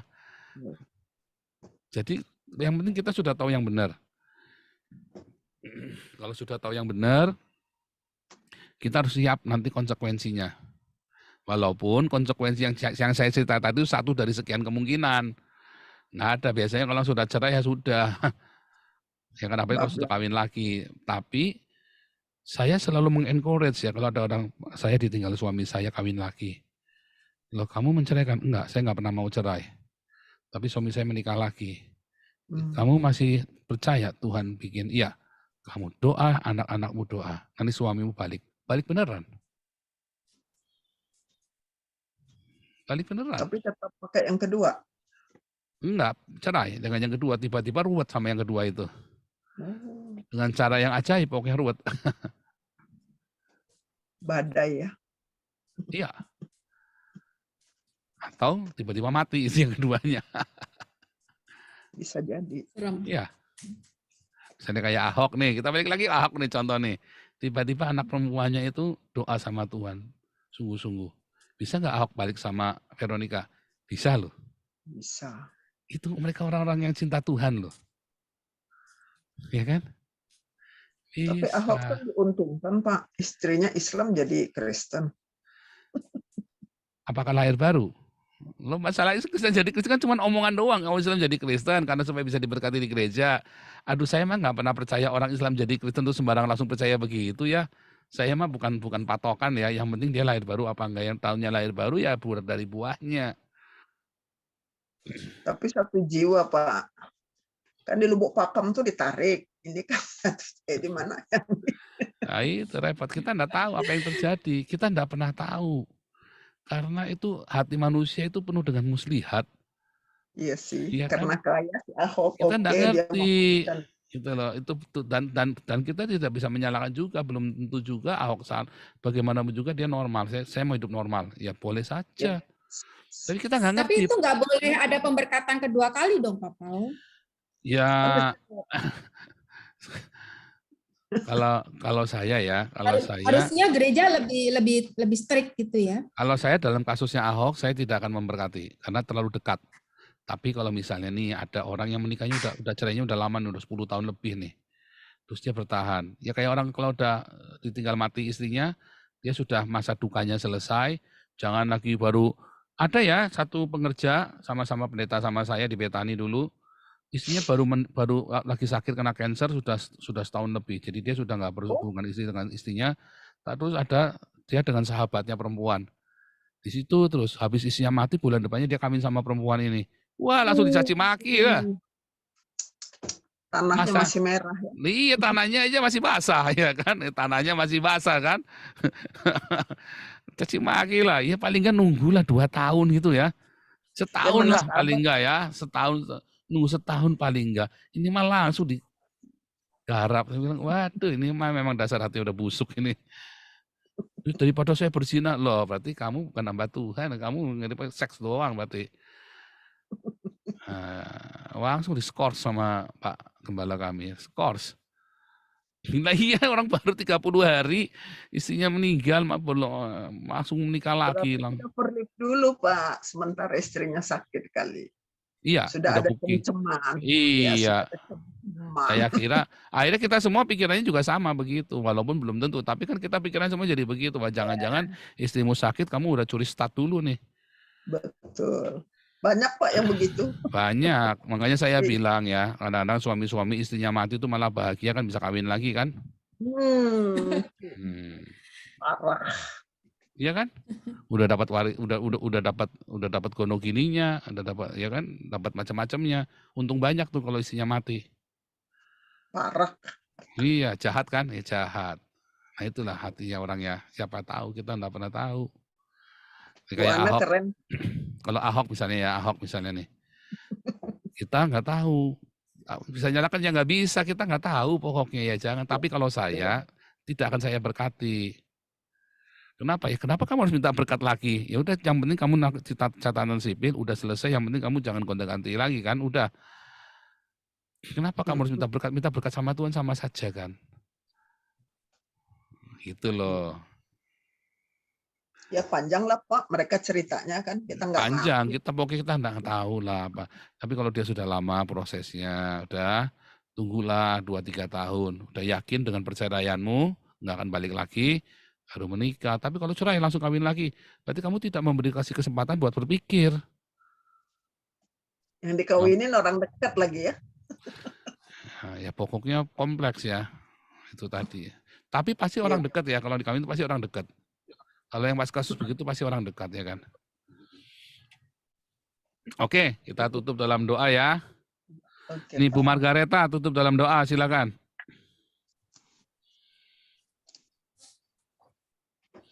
Bu Margareta, Kelihatannya di mobil, iya di mobil nggak apa-apa. masih nyetir ya. Kok malah hilang. Bu Margareta, mikrofonnya dinyalakan dulu. Oh lagi setir mobil ya? Tapi nggak apa-apa ya.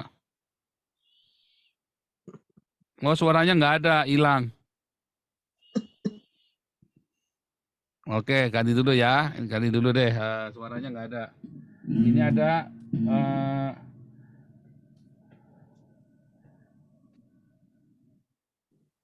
Bu Marianti, ini udah lama nih, Bu Marianti Nur Salim. Ada nggak nih, pimpin doa penutup? Ada dia. Bu Marianti Nur Salim. Bu Marianti. Ya, selamat malam. Iya, selamat malam. Mari kita Open. berdoa. Mari. Iya. Ya Tuhan, sungguh terima kasih Tuhan atas bimbingan pada hari ini melalui pendeta kami Pak Paul Tuhan. Tuhan sungguh sangat memberkati untuk roh jiwa kami segala firman yang disampaikan oleh Bapak. Ya Tuhan, biarlah apa yang disampaikan untuk kehidupan kami, dalam kehidupan Firdaus kami ya Tuhan. Tolonglah kami, pimpinlah kami selalu firman-Nya masuk dalam roh jiwa kami dan menjadi rema dalam kehidupan kami sehari-hari. Ya Tuhan, bimbing juga, berkatilah juga keluarganya Pak Paul, Bu Ana dan anak-anaknya. Dan kami semua ya Tuhan. Biarlah kami menjadi saksi-Mu, membawa anak-anak rohani bagi-Mu. Dalam nama Tuhan Yesus Kristus kami berdoa. Amin. Amin. Tuhan Yesus memberkati. Sampai ketemu minggu depan ya. Terima kasih. Ya, terima kasih. Bless you Terima semua. kasih. Terima kasih Pastor Paul. Why are you running? Why are you running? Psycho killer.